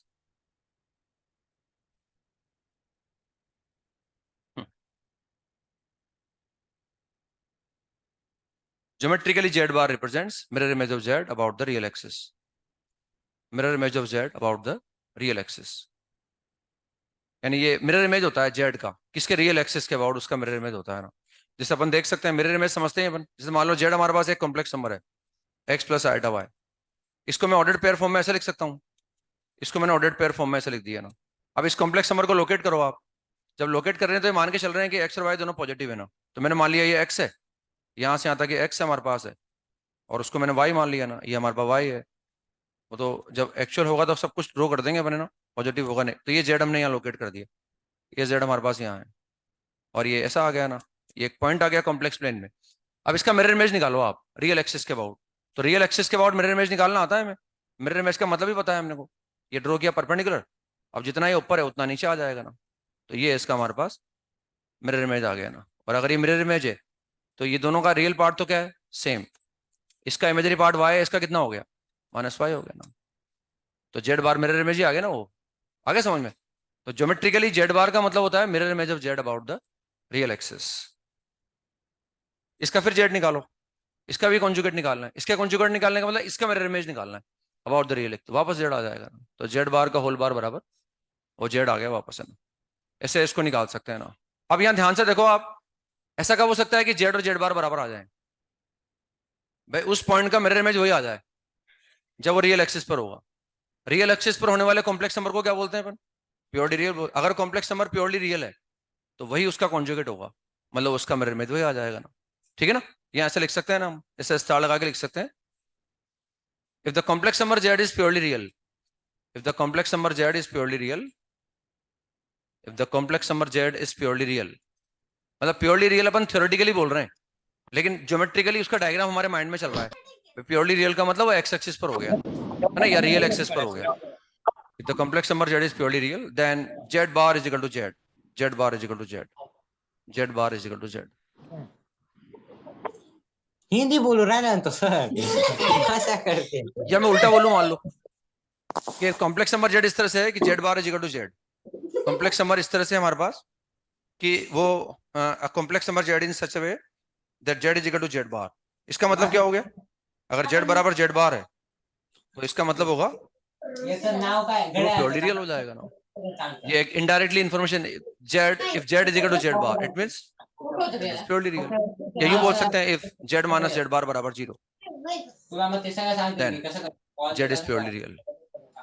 ऐसा लिखो, ये सब काम आएंगे हमारे, छोटी छोटी बातें हमारे बाद में काम आएंगी, ये ऑब्जर्वेशन हमारे काम आएंगे ना, ये ऑब्जर्वेशन से हम सोच पाएंगे। अगर ये छोटी छोटी बातें अभी से माइंड में लेके चलेंगे तो अपने ना, नहीं लिखा है जेड बराबर जेड बार या जेड माइनस जेड बार बराबर 0, इसका मतलब वो दोनों बराबर हैं। बराबर तब हो सकते हैं जब रियल एक्सिस पर है, इसका मतलब जेड इज प्योरली रियल, तो जेड प्योरली रियल आ जाएगा। सेकंड लिख सकते हैं फिर से स्टार लगा के, if the complex number Z is purely imagery, if the complex number z is purely imaginary, if the complex number z is purely imaginary, then z bar is equal to minus z। और ये ऐसा बोल सकता हूँ, और z plus z bar बराबर 0, if z plus z bar बराबर 0। अगर वो प्योरली इमेजरी होगा तो फिर z बार बराबर माइनस z होगा, या z plus z bar बराबर 0 होगा। अगर z माइनस z बार बराबर 0 है तो वो प्योरली रियल है, और अगर z प्लस z बार बराबर 0 है तो प्योरली इमेजरी। देखो देख सकते हैं अपन, ये ऐसा तभी आएगा क्योंकि अगर मैंने कॉम्प्लेक्स नंबर को यहाँ ले लिया प्योरली इमेजरी, कॉम्प्लेक्स नंबर को मैंने यहाँ ले लिया ना, ये मैंने कॉम्प्लेक्स नंबर मान लिया z, ये यहाँ पर हमारे पास है ना। अब अगर मैं इसका मिरर इमेज निकालूंगा तो क्या आएगा, इसका मिरर इमेज अगर ये जितना ऊपर है उतना नीचे आ जाएगा ना, z बार इसका यहाँ आएगा, और इसका रियल पार्ट क्या है 0, इमेजरी पार्ट मैंने y मान लिया क्योंकि ऊपर ले रखा है मैंने तो पॉजिटिव हो गया। ये कितना आ जाएगा, डिजिटल बोर्ड ये 3 लाख ये 0 माइनस फाइव आ जाएगा, 0 माइनस 5। ये ऑर्डर पेयर फॉर्म में मैंने ऐसा लिख दिया। अब इन दोनों को जोड़ो आप, वो क्या लिखा हुआ है आयोटा वाई, ये क्या लिखा है जेड प्लस जेड बार बराबर 0 आ जाएगा। भाई उनको अगर मैं ऐड कर रहा हूँ 0 आ जाए, क्योंकि हम जानते हैं जेड और जेड बार का रियल पार्ट तो सेम रहता है। अब हम चाहते हैं जोड़ने पर 0 आ जाए, तो उनका इमेजरी पार्ट का सम क्या आना चाहिए 0 आ जाना चाहिए। तो अगर वो y है तो ये माइनस वाई होगा ही होगा, और वो तो 0 0 आ रहा है ना, आगे समझ में। तो जब अगर वो प्योरली इमेजरी है तो फिर जेड प्लस जेड बार बराबर क्या आएगा 0। अगर वो प्योरली इमेजरी नहीं होता ना, मान लो वो यहाँ होता है ऐसे, तो ये होता हमारे पास x, y, मान लो ये x, y होता, तो इसका मिरर इमेज क्या आता, इसका मिरर इमेज आता हमारे पास x, माइनस y। अब इन दोनों को जोड़ो आप तो 2x आएगा ना, और x 0 है ही नहीं तो वो 0 आ ही नहीं सकता। भाई ये तो x प्लस आइटा वाई हो गया ना, ये क्या हो गया x माइनस आइटा वाई। अब इनको जोड़ा, जोड़ते ही वो इमेजरी पार्ट तो कट ही गया, अब क्या बचा 2x, और 2x 0 थोड़ी है भाई, इसका x तो नेगेटिव है, तो 2x भी क्या आएगा नेगेटिव आएगा, तो वो 0 नहीं आएगा। तो वो 0 तभी आएगा जब हमारे पास हम बोलेंगे कि वो प्योरली इमेजरी है। और यहाँ होगा तब भी कोई दिक्कत नहीं है ना, यहाँ होगा तब भी कोई दिक्कत। अगर मैं z यहाँ भी हुआ तब भी क्या z बराबर क्या, तब भी क्या z प्लस z बार बराबर 0 आएगा क्या, नहीं आएगा ना। अब तो z बराबर z बार आएगा, अब z प्लस z बार बराबर 0 नहीं आएगा। समझ में नहीं आ रहा। तो अगर वो प्योरली इमेजरी है तो z प्लस z बार बराबर 0, प्योरली रियल है तो z माइनस z बार बराबर 0। यानी कहीं ये लिखा हुआ है आगे चल के, 1 दिन बाद, 2 दिन बाद, दिवाली के बाद, कभी भी लिखा हुआ आ जाए ऐसे, तो ये देखते ही हमारे माइंड में क्लिक होना चाहिए ना कि z इज प्योरली इमेजरी। कहीं ऐसा लिखा हुआ आ जाए तो ये देखकर क्लिक होना चाहिए एकदम कि z इज प्योरली रियल, वो प्योरली रियल है, वो प्योरली इमेजरी है। ये डायग्राम से भी विजुलाइज कर लिया हमने, ऐसे इनको निकाल सकते हैं। कॉन्जुगेट का मतलब ऐसे निकाला जा सकता है ना, इस तरह से हम किसी कॉम्प्लेक्स नंबर का कॉन्जुगेट निकाल सकते हैं। जैसे for example find conjugate of if z is equal to minus का 1/2 minus under root of minus 3/4, then find z bar, then find z bar. वो तो कुछ नहीं, उसको सबसे पहले आप देन फाइंड z बार, आप सबसे पहले उसे x प्लस जो बेसिक चीज है उसको पकड़ लो आप, भाई हमें x प्लस आइटा वाई के फॉर्म में लिखना है, और उसके बाद फिर कैलकुलेट करके निकालना है।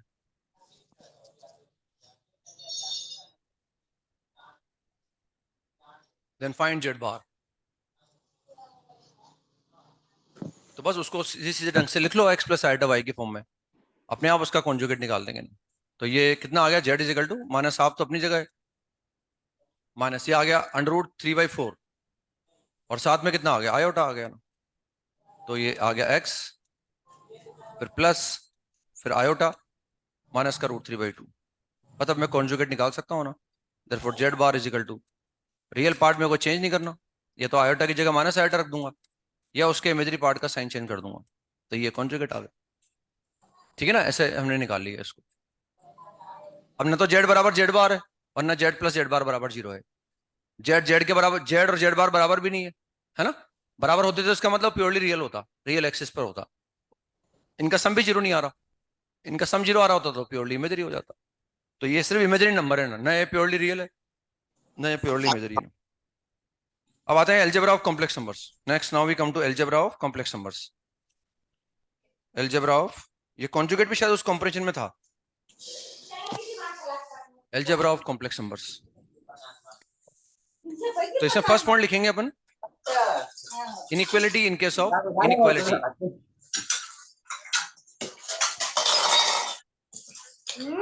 Inequality in case of imaginary numbers is not defined. Inequality in case of imaginary numbers is not defined. Inequality का मतलब छोटे बड़े की बात करते हैं ना अपन, वो कॉम्प्लेक्स नंबर के केस में डिफाइन नहीं होता।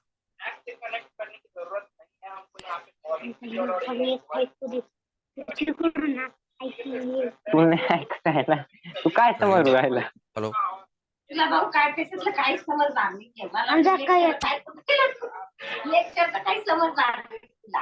नंबर्स इज नॉट डिफाइंड, ये लिखे आप। इसका मतलब ये है कि हम इनइक्वालिटी का मतलब हम छोटे बड़े की बात करते हैं ना। अगर मैं छोटे बड़े की बात कर रहा हूँ, मतलब ये बोल रहा हूँ ये छोटा है बड़ा है, तो मैं ऐसा कब बोल सकता हूँ जब मुझे उनके बारे में जानकारी हो। जैसे 3 और 4 को कंपेयर करना हो तो मैं बता सकता हूँ 3 उनके बारे में मैं जानता हूँ 3 क्या होता करू है, राहिली ना 4 का मतलब मुझे पता है 4 क्या होता है, मैं इनको कंपेयर कर सकता पाहू हूँ। राहिली पाय व्हिडिओ ये क्वालिटी वगैरह में बताते भी हम, राहिली जैसे कहीं अगर ऐसे लिखा होगा कि अल्फा बीटा व्हिडिओ रूट पाहू है राहिली पाय ना और कहीं ऐसा लिखा तिच्याकडे हो, तू तो तिच्याकडे ऐसा लिख द्यायला देने नाही का म्हणतो मतलब है ना कि रूट रियल है। तिच्याकडे दे ना ती नीट चांगलं करून ऐसा दे लिखने के राहिली बाद अलग से कहीं लिखने की जरूरत नहीं है कि रूट रियल है, क्योंकि अगर मैं नाही उन रूट्स युट्यूब को वर कंपेयर कर रहा आहे हूँ, एवढं पण ये बता रहा हूँ कि एक रूट बड़ा है और एक रूट छोटा है, इसका मतलब ये अंडरस्टूड है कि वो रियल है। तो जब भी हम कंपैरिजन करते हैं ना, तो रियल नंबर का कंपैरिजन कर सकते हैं, इथं नको क्योंकि बसू उनके तिकडं बारे में बस हमें जानकारी चल रे होती है। तो मैं जो अय, लिखवा चल रहा हूँ ना. उसका मतलब ये है, हमें नहीं बोल सकते कि 2 आयोटा आयोटा से बड़ा है, काका गेले का दिस इज मीनिंगलेस, ऐसा नहीं लिखा जा सकता ना, उय, क्योंकि ऐसा मैं तब बोल पाऊंगा जब मुझे 2 आयोटा की वैल्यू पता होगी, और हमें आयोटा के बारे में पता नहीं है आयोटा क्या है। जैसे 2 आयोटा केजी आप टोमेटो लेने जाओ बाजार में, आज जाना बाजार में लेने, और कहना भाई 2 आयोटा का वेट कर और आयोटा का वेट कर दे, देखें कौन सा वेट ज्यादा आता है, बता देगा आपको।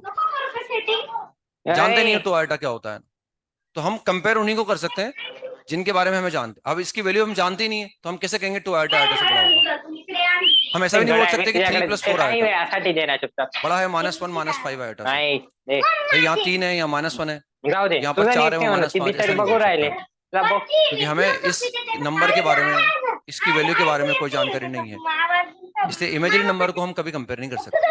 मैंने बोला भी है वहां की इनइक्वालिटी इन केस ऑफ नाही नाही इमेजिनरी नंबर्स, मैंने नहीं बोला कि इनइक्वालिटी इन तू केस ऑफ तुझं कॉम्प्लेक्स घालना तू नंबर, घेतलं ना नवीन क्योंकि अगर मैं कॉम्प्लेक्स नंबर नहीं बोलता तो भाऊ. वो स्टेटमेंट रॉन्ग नहीं ना होता फिर भाऊ. ना, क्योंकि बेसिकली ये भी क्या है, कॉम्प्लेक्स नंबर ही तो है, नाही ना भाऊ. ये भी तो एक कॉम्प्लेक्स नंबर है। क्या है कॉम्प्लेक्स मी नंबर है, तुझं सेटिंग करून क्या देतो ये कॉम्प्लेक्स नंबर है, और यहाँ तो इनइक्वालिटी ट्रू है, इसका मतलब इससे मैंने बोला इनइक्वालिटी इन केस ऑफ काय भाऊ imaginary numbers is not defined. हम मला इमेजिनरी त्याशी नंबर को बोल. कभी कंपेयर नहीं कर सकते, ये नहीं बोल सकते कि आपण वो उससे इकडून बड़ा नाही है, बोलू क्या शकतो ऐसे भी नाही लिख तर लो चाहे ऐसे सरांशी लिख बोललो लो, असतो इसको ऐसे लिख दो, यहाँ सारे पॉजिटिव लिखे मैंने, बड़े बड़े लिखे या नेगेटिव लिख दो, इनको कंपेयर नहीं किया जा सकता ना। इकडून यहाँ माइक आप नाही लिख सकते चालू हैं करू ऐसे स्टार शकत लगा ना के, if Z1 and Z2 are, if फक्त Z1 त्यावर and बोलू Z2, शकत if Z1 आपण नाही बोलू and शकत Z2 are 2 complex numbers, if Z1 and Z2 are 2 complex numbers, mug 200 if पोरं एका Z1 and क्लासमध्ये Z2 are, बसतात if Z1 and Z2 are 2 complex numbers, then if Z1 and Z2 are 2 complex numbers such that Z1 greater than Z2 माहिती और आहे. Z1 is less than Z2, मतलब 2 complex number है और मैं बोल रहा हूँ या तो Z1 Z2 से बड़ा है या Z1 Z2 से छोटा है, रोल नंबर it काय नाही implies 2222 Z1 Z2 both are 5796 purely real. It means Z1 Z2 both are purely real. नाही काय किती If आहे Z1 and Z2 are 2 complex numbers मग काय such that Z1 is greater than Z2 or Z1 less than Z2, it means हाँ, ये Z1 देना. Z2 both are purely real. ये दोनों प्योरली रियल पोळी नंबर है, शेतात इसका मतलब ये भाकर. मालूम पड़ रहा है। हम सिर्फ रियल नंबर को कंपेयर कर सकते हैं। पोळीच कर पोळीच तो जब भी हम कंपेयर करके लिखेंगे ना, कहीं मान लो ऐसा लिखा जाए कि अल्फा ग्रेटर देन 0, कहीं लिखा जाए कि बी लेस देन 0, कहीं लिखा जाए कि बी लेस देन 8, ऐसा लिखने के बाद इनके बारे में अलग से लिखने की जरूरत नहीं होती कि ये रियल नंबर है। मला ऐसा लिखने का मतलब ये है कि हम कंपेयर कर रहे हैं, मतलब अल्फा रियल नंबर है, बी और ए रियल नंबर है, कंपैरिजन जब भी कर रहे हैं मतलब वो रियल नंबर ही पहिले होता है। खेसा तो हम कंपेयर नहीं कर सकते इमेजिनरी नंबर के केस में। हाँ, इक्वलिटी की बात कर सकते हैं हम, यहाँ लिखे नेक्स्ट, सेकंड पॉइंट लिख रहे हैं ना हम, पहले हमने इनइक्वालिटी की बात कर ली, अब सेकंड पॉइंट लिख रहे हैं। 2 complex numbers are said to be equal. Equality की बात कर सकते हैं कि 2 इमेजिनरी नंबर बराबर हैं क्या है, नहीं है क्या, वो बात कर सकते हैं, या कॉम्प्लेक्स नंबर के केस में इक्वलिटी की बात की जा सकती है ना। 2 complex numbers are said to be equal, 2 complex numbers are said to be equal two complex numbers are said to be equal if the real and imaginary parts are separately equal. Two complex numbers are said to be equal if the real and imaginary parts are separately equal. If the real and imaginary parts are separately equal. Separately equal का मतलब real part के बराबर हो and imaginary part के बराबर हो, तब हम बोल सकते हैं कि वो दो कॉम्प्लेक्स नंबर इक्वल हैं. जैसे for example let z1 is equal to, मैंने मान लिया z1 हमारे पास a प्लस आइटा भी है एंड पाउड आइडिया जो नहीं z2 हमने एज्यूम कर लिया कि वो c प्लस आइटा d है, जहाँ a b c d सब रियल नंबर हमारे पास हैं. These belongs to R. ये सब रियल नंबर है. Now if z1 बराबर z2, now if z1 बराबर z2, z1 बराबर z2 implies, अगर ये बराबर है तो इसका मतलब ये है कि a b के बराबर है. एंड का मतलब ये भी जरूरी है जो लिखने वाले हैं, b बराबर d है. z1 बराबर z2 implies कि a c के बराबर है और जो b है वो d के बराबर है. यानी ऐसा बोल सकते हैं z1 बराबर z2 implies, अगर वो z1 है वो z2 है, z1 बराबर z2 implies a बराबर c. अब यही बोले भाई ये एक कॉम्प्लेक्स नंबर ही है हमारे पास और एक कॉम्प्लेक्स नंबर ही है और इन एबीसीडी में ये रिलेशन दिया हुआ है अपने. तो फिर उल्टा भी बोल सकते हैं दिस इंप्लाइज z1 बराबर z2. भाई अगर ये कॉम्प्लेक्स नंबर है दे रखा है बराबर है तो फिर मैं ये बोल दूंगा भाई a बराबर c है b बराबर d है. ये कॉम्प्लेक्स नंबर मुझे बोल रखा है कि भाई a बराबर c है और b बराबर d है, तो इट इंप्लाइज z1 बराबर z2. दो कॉम्प्लेक्स नंबर बराबर तभी होंगे जब उनका रियल पार्ट. अब देखो हमने देखा था कि भाई every complex plane, every point in a complex plane represents a complex number. तो जैसे ये एक पॉइंट है कॉम्प्लेक्स प्लेन में, मतलब ये एक कॉम्प्लेक्स नंबर है, ये दूसरा पॉइंट है, ये भी एक कॉम्प्लेक्स नंबर है. अब ये दो कॉम्प्लेक्स नंबर बराबर हैं क्या?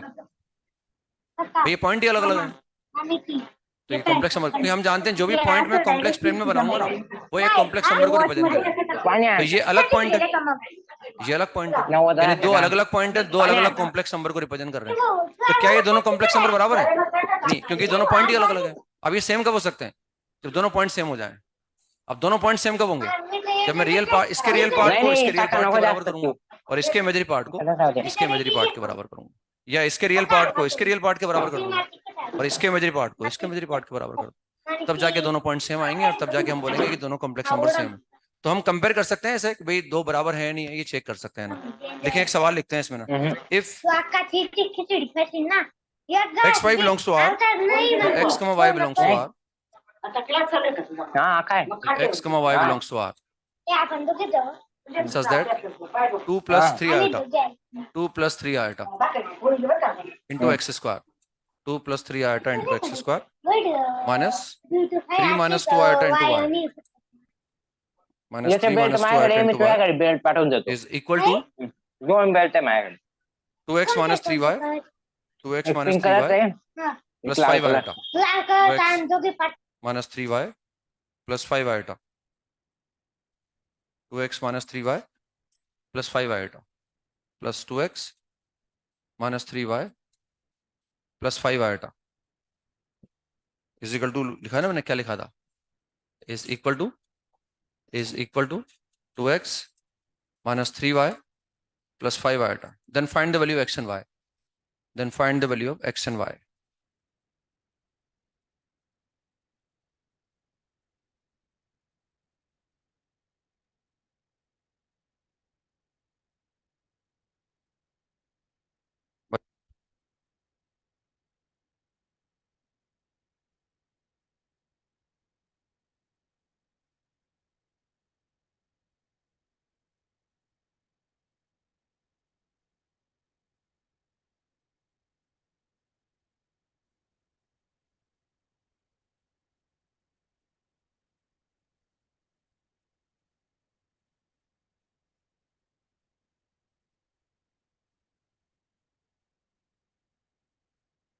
तो ये हमें निकालना है, ये दे रखा है उसके बराबर, find the value x and y.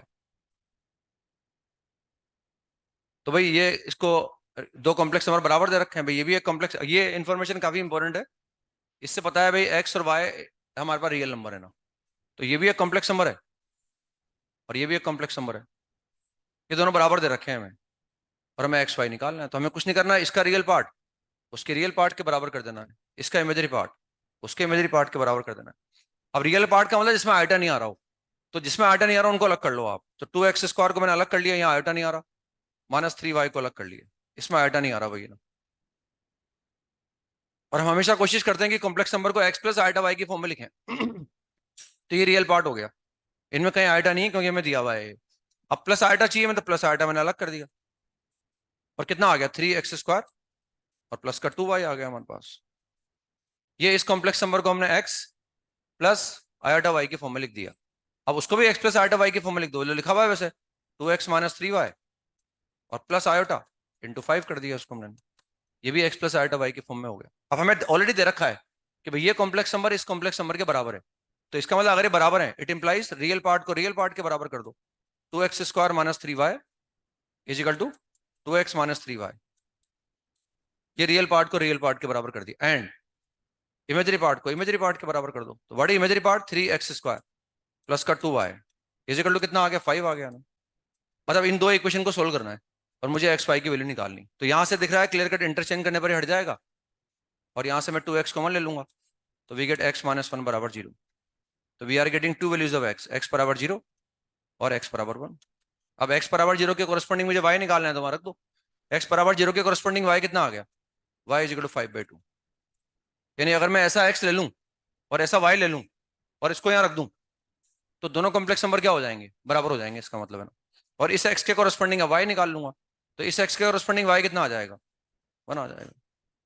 तो एक पेयर तो ये आ गया x y का, और एक पेयर ही आ गया। 4 वैल्यू नहीं है, 2 ही वैल्यू आई, x = 0, y = 5/2, x = 1, y = 1। तो सिंपली हमने रियल पार्ट को रियल पार्ट के बराबर इक्वेट कर दिया और इमेजरी पार्ट को इमेजरी पार्ट के बराबर कर दिया, और उससे फटाफट फिर हमने कंपेयर करके निकाल लिए। अब यहां ऐसा लिख लो फटाफट, लेट z1 =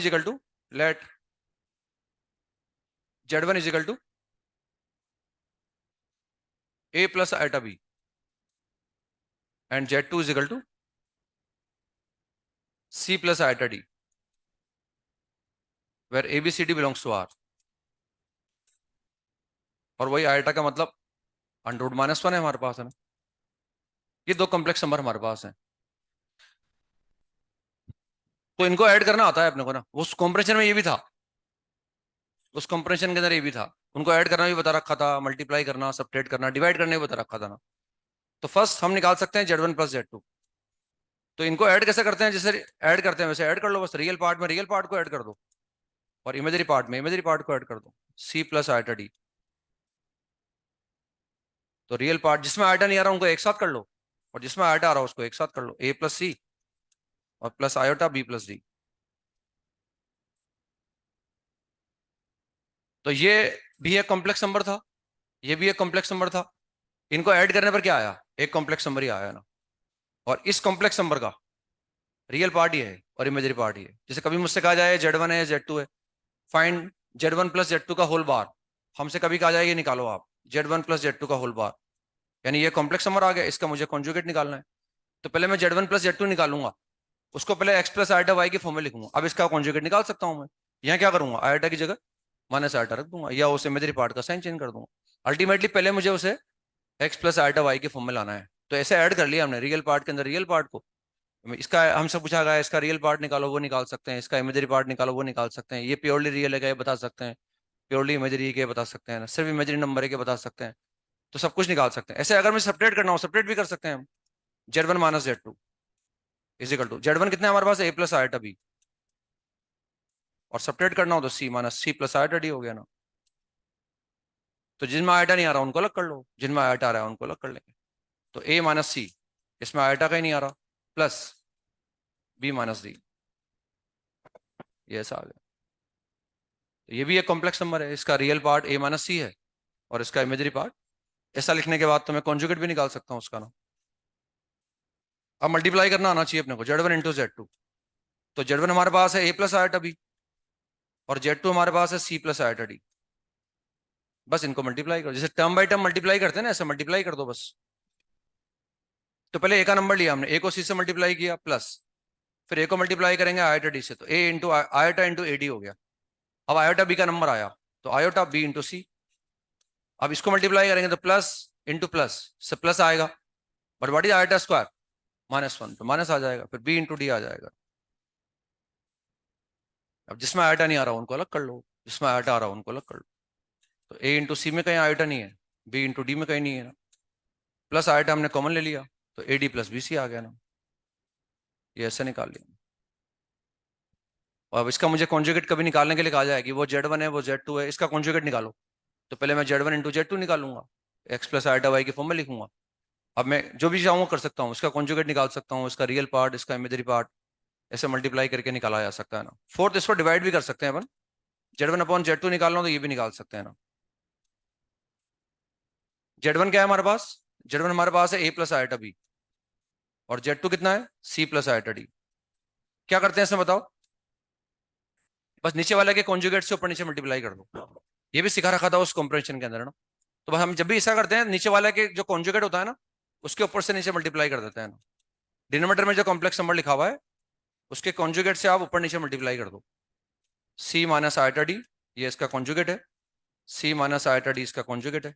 तो ऊपर तो सिंपल मल्टीप्लीकेशन हो जाएगा, और नीचे हम a plus b into a minus b का फॉर्मूला लगा देंगे ना, a plus b into a minus b. तो ऊपर तो सिंपल मल्टीप्लाई कर दो, पहले a का नंबर ले लो तो a इंटू सी आ गया, फिर माइनस आयोटा ए डी आ गया।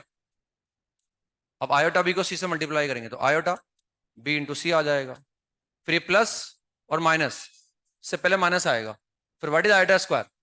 -1, तो प्लस बी इंटू डी आ जाएगा ना।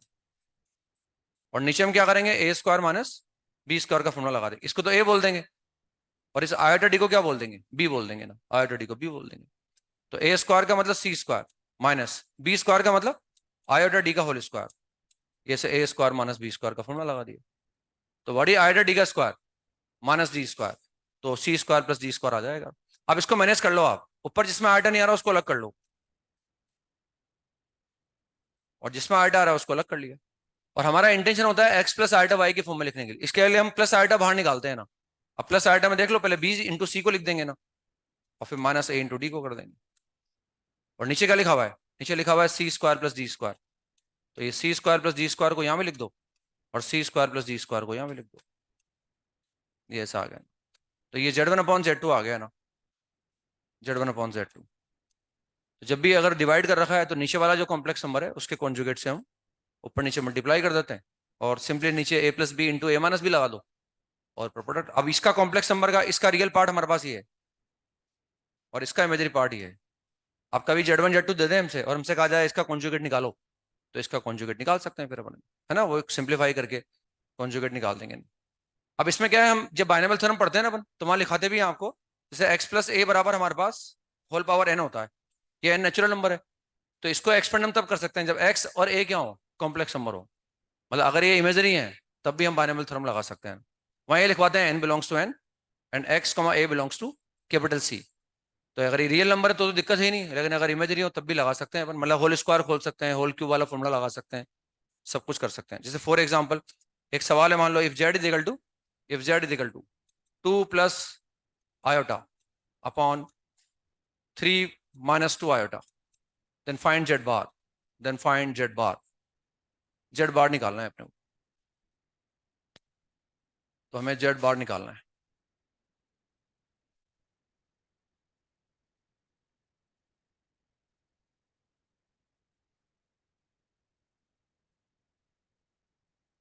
तो बस इससे पहले सिंप्लीफाई करना पड़ेगा, इससे पहले हमें किसी भी तरह से x प्लस आयोटा वाई की फॉर्म में लाना पड़ेगा ना।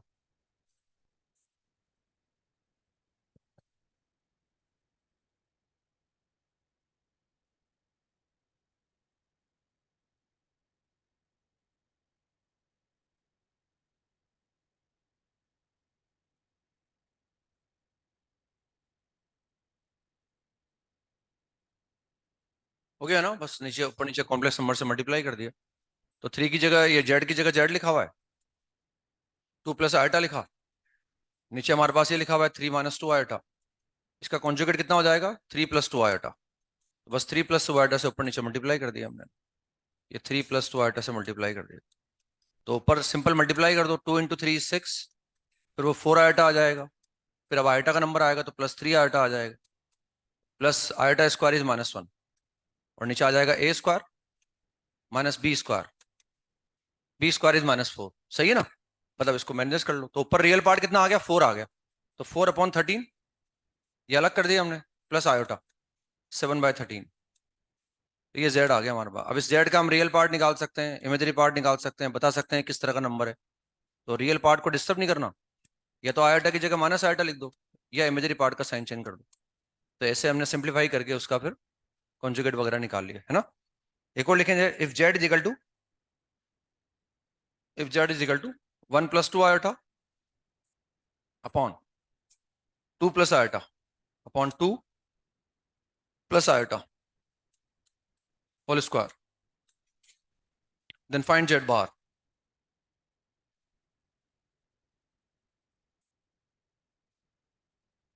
Then find z bar.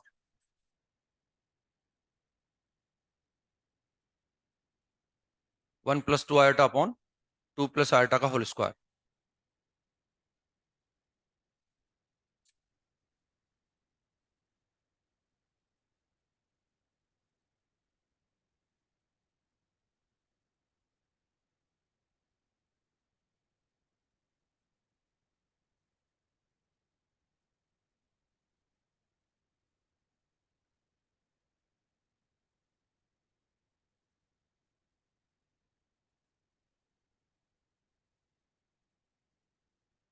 हो गया ना। अब इसमें क्या है, या तो पहले अपन कॉन्जुगेट से मल्टीप्लाई करेंगे तो दिक्कत आएगी, पहले होल स्क्वायर कर लो उसका, वरना होल स्क्वायर बाद में करना पड़ेगा। पहले ऐसा भी कर सकता हूं मैं, 2 - आयोटा से पहले अंदर ही अंदर ऊपर नीचे मल्टीप्लाई कर दूं, उसको सिंप्लीफाई कर दूं, फिर स्क्वायरिंग करूं।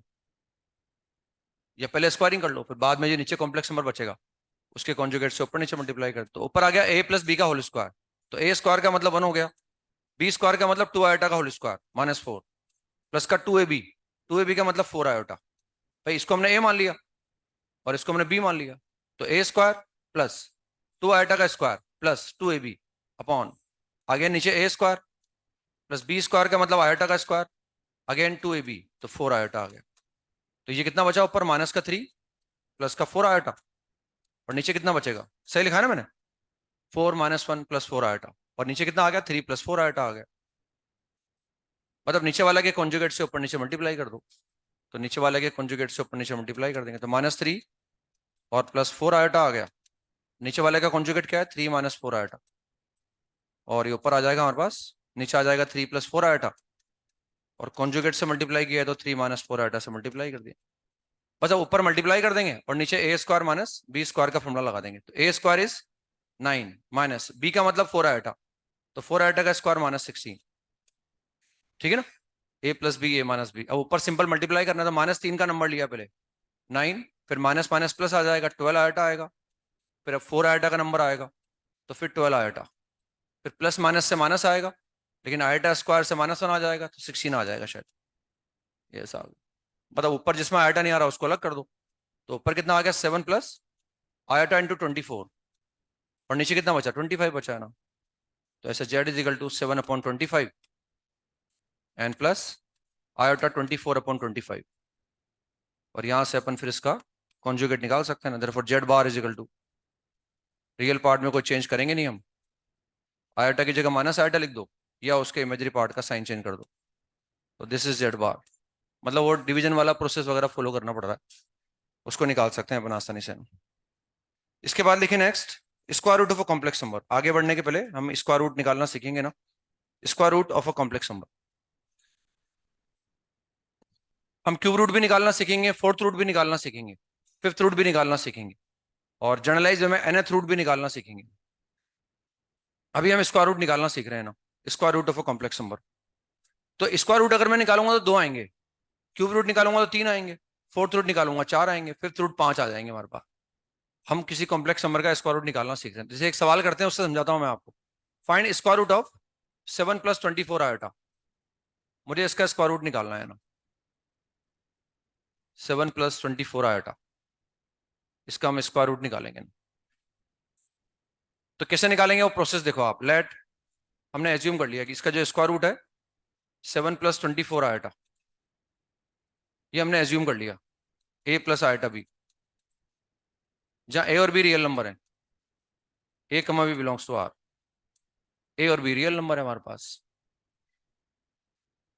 अब मुझे a और b निकालना है, तो ए और बी दो अननोन है, दो इक्वेशन चाहिए मुझे। तो अगर ये इसके बराबर है, हमने एज्यूम कर लिया भाई इसकी वैल्यू इसके बराबर आ जाएगी, अब बस हमें ए और बी निकालना है। तो अगर ये दोनों बराबर है तो इनकी स्क्वायरिंग भी क्या होगी, बराबर, स्क्वायर भी बराबर आएंगे, तो स्क्वायरिंग बोथ द साइड्स। तो 7 + 24 आयोटा, इसमें स्क्वायरिंग करने पर ही आ जाएगा। वहां कितना आएगा, ए स्क्वायर आयोटा बी का होल स्क्वायर कितना हो जाएगा, माइनस का बी स्क्वायर और प्लस का आयोटा 2ab आ जाएगा ना, ये ऐसा आ गया, ठीक है ना। ए प्लस आयोटा बी का होल स्क्वायर, तो ए को तो ए बोला हमने और आयोटा बी का बी बोल दिया हमने, तो ए स्क्वायर फिर आयोटा बी का होल स्क्वायर फिर 2ab, तो 2 आयोटा ए बी आ गया ना, आयोटा 2ab आ गया, ठीक है ना। अब इसमें क्या करें, ये भी एक कॉम्प्लेक्स नंबर है, ये भी एक कॉम्प्लेक्स नंबर है, तो रियल पार्ट को रियल पार्ट से कंपेयर कर लो और इमेजरी पार्ट को इमेजरी पार्ट से कंपेयर कर लो। Therefore A square minus B square is equal to 7, this is equation number 1। और 2ab बराबर कितना आ गया, 2ab बराबर 24 आ गया, 2ab बराबर 24। अब हमें क्या करना है, ए और बी निकालना है, और ए और बी रियल नंबर है, तो ऐसा कर सकते हैं, यहाँ से a इंटू बी बराबर 12 आ गया, तो यहाँ से b निकाल लो, b इज 12/a और b की जगह यहाँ रख दो 12/a, तो a में y क्वाड्रेटिक बन जाएगी, तो a की वैल्यू आ जाएगी। या तो वो तरीका है, ऐसे निकाल सकते हैं, या हमने इस आइडेंटिटी का कंसिडर कर लिया, since a square plus B square का होल स्क्वायर, इसको लिख सकता हूं मैं a square minus B square का होल स्क्वायर और plus 4a square B square. देखो सही लिखा है, a square minus b, a square plus B square का whole square is equal to this, सही लिखा है भैया। आएगा ए की पावर 4, ए की पावर 4, बी की पावर 4, बी की power 4, 2a square B square minus का 2a स्क्वायर बी स्क्वायर और 4a स्क्वायर बी स्क्वायर बराबर, आइडेंटिटी है हमारे पास, है ना, ये हमेशा बराबर होंगे ना। इसको मैं ऐसे लिख रहा हूं क्योंकि हमें फटाफट मिल जाएगा। अब देखो इसको मैं ऐसे लिख सकता हूँ, ये ए स्क्वायर माइनस बी स्क्वायर और इसको लिख दूंगा मैं 2ab का होल स्क्वायर। अब 2ab मेरे पास तैयार होगा यहाँ, क्योंकि जब भी मैं किसी कॉम्प्लेक्स नंबर का स्क्वायर रूट निकालूंगा मैं ऐसे मान लूंगा, और ऐसे मान के जब मैं स्क्वायरिंग करूंगा तो एक बार तो मेरे पास ए स्क्वायर माइनस बी स्क्वायर की वैल्यू हर बार मिलेगी और 2ab मेरे पास हर बार आ जाएगा, तो फटाफट मैं ए स्क्वायर माइनस बी स्क्वायर रख दूंगा और 2ab को रख दूंगा, तो फटाफट मुझे ए स्क्वायर प्लस बी स्क्वायर मिल जाएगा। तो ए और बी निकालने के लिए या तो हम इस आइडेंटिटी का इस्तेमाल कर लेंगे, ये मैंने बताया ना अभी आपको, वो अपना दिमाग लगा लो, चाहो तो यहाँ से ए बी बराबर 12 आ गया, बी निकाल के यहाँ रख दो, चाहो तो उससे निकाल के देख लो, कोई दिक्कत नहीं है ना। उससे भी नहीं, ऐसा नहीं कि उससे नहीं आएगा या उससे नहीं निकाल सकते, या फिर हम स्ट्रेट फॉरवर्ड इसका इस्तेमाल कर लेंगे ना। Therefore A square plus B square whole square is equal to, तो what is A square minus B square 7, तो 7 का स्क्वायर कितना आ गया 49 आ गया, और व्हाट इज 24 स्क्वायर 576, मतलब यहां से ए स्क्वायर प्लस बी स्क्वायर निकाल लेंगे अपन, तो दिस इज 625 और 625 किसका स्क्वायर होता है 25 का, therefore A square plus B square is equal to plus minus 25। लेकिन हम जानते हैं ए और बी क्या है, रियल नंबर है, तो दो रियल नंबर के स्क्वायर, किसी भी रियल नंबर का स्क्वायर क्या होता है, नॉन नेगेटिव होता है, तो ये भी नॉन नेगेटिव ये भी नॉन नेगेटिव, और दो नंबर नॉन नेगेटिव है तो उनका सम भी क्या आएगा नॉन नेगेटिव, इसलिए ये -25 नहीं आ सकता है ना, दिस इज +25 ओनली, क्योंकि ए और बी रियल नंबर है, तो देयरफॉर ए square B square non negative होंगे, और नॉन नेगेटिव नंबर का सम हमेशा नॉन नेगेटिव आता है। बस 3 इक्वेशन हो गए हमारे पास, अब फर्स्ट और थर्ड से यूज कर लो आप, एक बार दोनों को जोड़ दो, एक बार दोनों को माइनस कर दो, तो फर्स्ट और थर्ड को ऐड कर दिया हमने, फर्स्ट प्लस 3, तो we get 2a square is equal to 32, therefore a square is equal to 4 16, therefore a is equal to +-4। a real number है तो रियल नंबर नेगेटिव तो आ सकता है भाई ना, कोई दिक्कत नहीं है ना।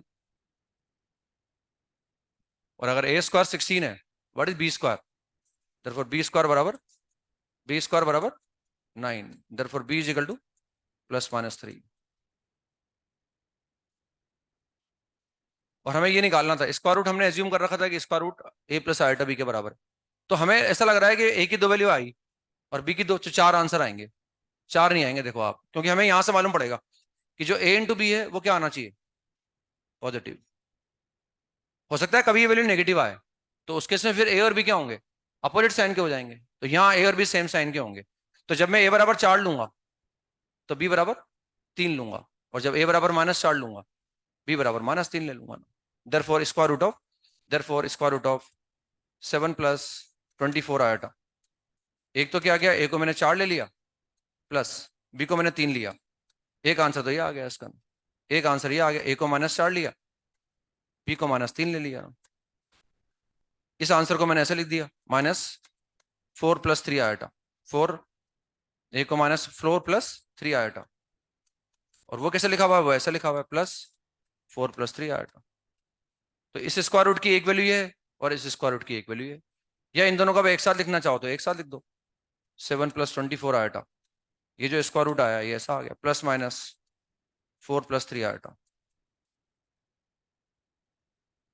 अगर मैं बाहर वाला प्लस साइन लूंगा तो ए और बी दोनों पॉजिटिव आएंगे, बाहर वाला माइनस साइन लूंगा तो दोनों नेगेटिव आ जाएंगे। तो ये ऐसे स्क्वायर रूट की दो वैल्यू आ गई हमारे पास, ठीक है ना। तो स्क्वायर रूट मल्टी वैल्यू, ऐसे क्यूब रूट भी निकालना सीखेंगे बाद में हम, वो हम किसी भी कॉम्प्लेक्स नंबर का क्यूब रूट भी निकालना सीख लेंगे, fourth root, fifth root, nth root भी निकाल लेंगे ना। अभी स्क्वायर रूट की जरूरत पड़ेगी अपने को, इसलिए पहले ये सीख लिया हमने ना, फिर बाद में वो निकालते रहेंगे। लेकिन find square root of minus iota, find square root of minus iota, minus iota का स्क्वायर रूट निकालना है। Square root of minus iota,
same procedure नकल करनी है बस दोबारा आपको ना।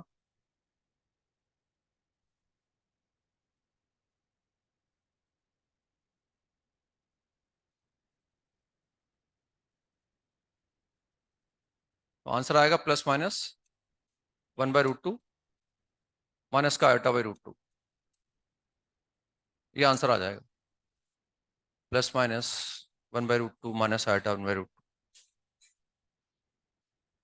वही हमने एज्यूम कर लिया, स्क्वायर रूट मान लिया और मान लिया कि a प्लस आयोटा b के बराबर है, where a comma b belongs to r। बस अब पता ही हम स्क्वायरिंग करेंगे तो ये आएगा माइनस आयोटा, और स्क्वायरिंग करने पर ये आ जाएगा a स्क्वायर माइनस का b square plus iota 2ab। अब इसको चाहो तो ऐसे लिख दो आप, a प्लस आयोटा b की फॉर्म में लिख दो ऐसे, या नहीं लिखो तो कोई बात नहीं, फटाफट दिख रहा होगा तो फटाफट कंपेयर कर लो ना। वो तो सुविधा के लिए लिख रहा हूं मैं तो, ताकि आसानी से आ जाए, कोई दिक्कत नहीं आए। नाउ कंपेयरिंग रियल पार्ट, तो a square minus b square बराबर 0, और इमेजरी पार्ट को इमेजरी पार्ट के बराबर इक्वेट कर दिया, -1। अब a इंटू बी नेगेटिव है, यानी a और b अपोजिट साइन के होंगे इसका मतलब। तो since a square plus b square का whole square is equal to a square minus b square whole square plus 2ab का होल स्क्वायर, बस यहाँ रख दो आप। तो what is a square minus b square का होल स्क्वायर 0, और 2ab का होल स्क्वायर 1, तो ये बराबर 1 आ गया इसका मतलब। Therefore a square plus b square is equal to 1, क्योंकि -1 तो हो ही नहीं सकता है। बस अब फर्स्ट और 3 को ऐड कर दो, तो what do we get, 2a square is equal to 1। It implies a square is equal to half, it implies a is equal to plus minus 1/√2। और अगर a स्क्वायर हाफ है तो since a square minus b square बराबर 0 है, तो b square भी कितना आ जाएगा, b square is equal to half, and therefore b is equal to plus minus 1/√2। अब अगेन a इंटू बी पर चले जाएंगे हम, a इंटू बी नेगेटिव है, तो जब a को पॉजिटिव लूंगा तो b को नेगेटिव लेना पड़ेगा। तो देयरफॉर स्क्वायर रूट कितना आ गया, square root of minus iota is equal to, हमने a को लिया 1/√2 प्लस आयोटा, b को लेंगे माइनस का 1/√2। अब की बार a को नेगेटिव ले लेंगे तो b को क्या लेंगे, b को पॉजिटिव ले लेंगे ना, b को 1/√2 लेंगे। इसको लिख सकता हूं मैं ऐसे, माइनस 1/√2 माइनस आयोटा बाई √2, इसको ऐसे लिख सकते हैं। और ये ऐसा लिखा हुआ है ना, तो यहाँ प्लस लगा हुआ है, यहाँ माइनस लगा हुआ है, इन दोनों को एक साथ लिख सकता हूँ मैं, बाहर प्लस माइनस साइन लगा दिया ना, है ना। यानी ऑब्जर्वेशन ये है कि अगर 2ab पॉजिटिव आए ना प्लस माइनस साइन तो दोनों में भाई, ये समझ में आ रही है मेरी बात? 2 बार करके लिख दो, उसमें क्या दिक्कत है? वरना अगर तो अगर ए इंटू बी पॉजिटिव, जैसे इसके वाले पिछले वाले सवाल में ए इंटू बी क्या था, पॉजिटिव था, तो हमने आंसर ऐसे लिखा प्लस माइनस। यहाँ ए इंटू बी क्या है, नेगेटिव, यहाँ भी प्लस माइनस लगा देंगे पहले बाहर। अब अगर ए इंटू बी नेगेटिव है, ए इंटू बी के नेगेटिव या पॉजिटिव होने से बाहर वाले साइन पे फर्क नहीं पड़ा, दो वैल्यू आएंगी, क्योंकि अब ए इंटू बी अगर पॉजिटिव होगा तो बीच में प्लस साइन लगा दो, और ए इंटू बी नेगेटिव हो तो बीच में माइनस साइन लगा दो। अब जो भी ए और बी की वैल्यू आएगी ना, वो दोनों जगह पॉजिटिव वैल्यू रख दो बस आप, ए और बी की पॉजिटिव वैल्यू। पहले ए पॉजिटिव कितना आया था, 4। बी पॉजिटिव कितना आया था, तो 3 आया था। अब यहाँ ए पॉजिटिव कितना है, 1/√2। बी पॉजिटिव कितना है, 1/√2। ये आंसर आ गया।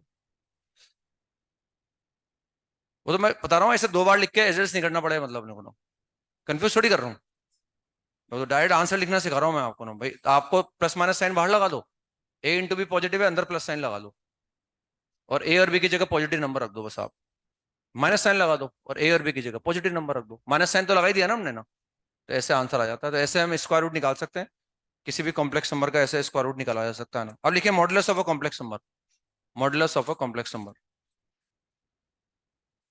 Modulus of a complex number.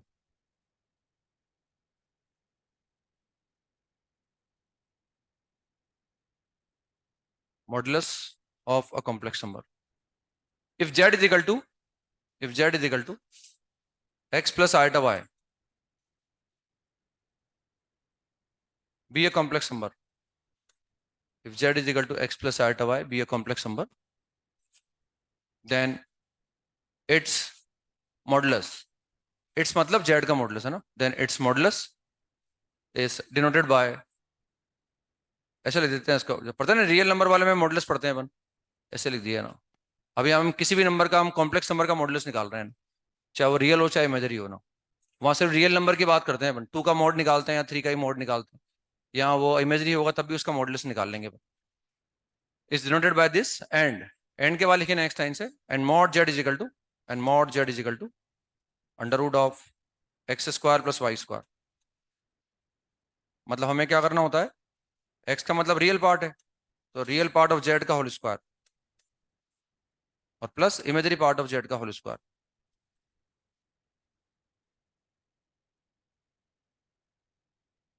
यानी यहां भी अगर मुझे मॉडुलस चाहिए तो मुझे पहले उस कॉम्प्लेक्स नंबर को x प्लस आइटा वाई की फॉर्म में लाना पड़ेगा, चाहे वो डिवीजन की फॉर्म में हो चाहे मल्टीप्लीकेशन में हो, मुझे कैसे भी करके पहले उसे व्यवस्थित रूप से x प्लस आइटा वाई की फॉर्म में लिखना पड़ेगा।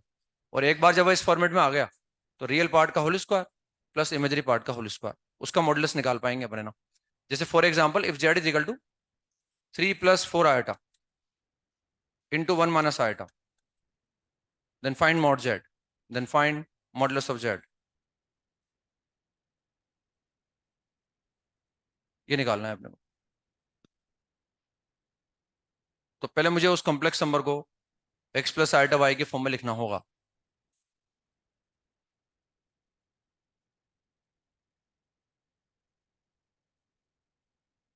तब जाके उसका मॉडुलस निकाल पाएंगे अपने। और वो डिवाइड हो रहे होंगे तब भी मुझे x प्लस आइटा वाई के फॉर्म में लाना पड़ेगा, कारण जब तक हम प्रॉपर्टी पर नहीं आएंगे ना तब तक हमें ये करना ही पड़ेगा। एक बार प्रॉपर्टी पढ़ने के बाद फिर जरूरत नहीं पड़ती है ना।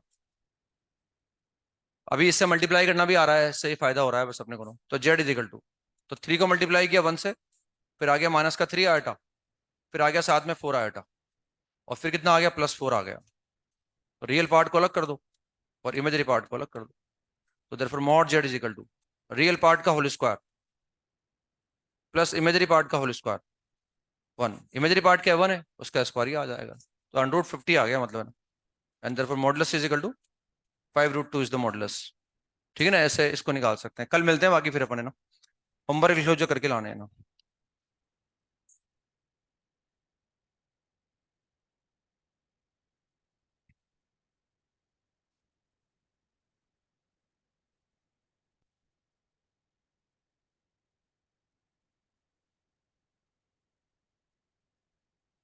तो वेक्टर में नेक्स्ट 15 सवाल करके लाने हैं ना, नेक्स्ट 15 वेक्टर में करने हैं, नेक्स्ट 15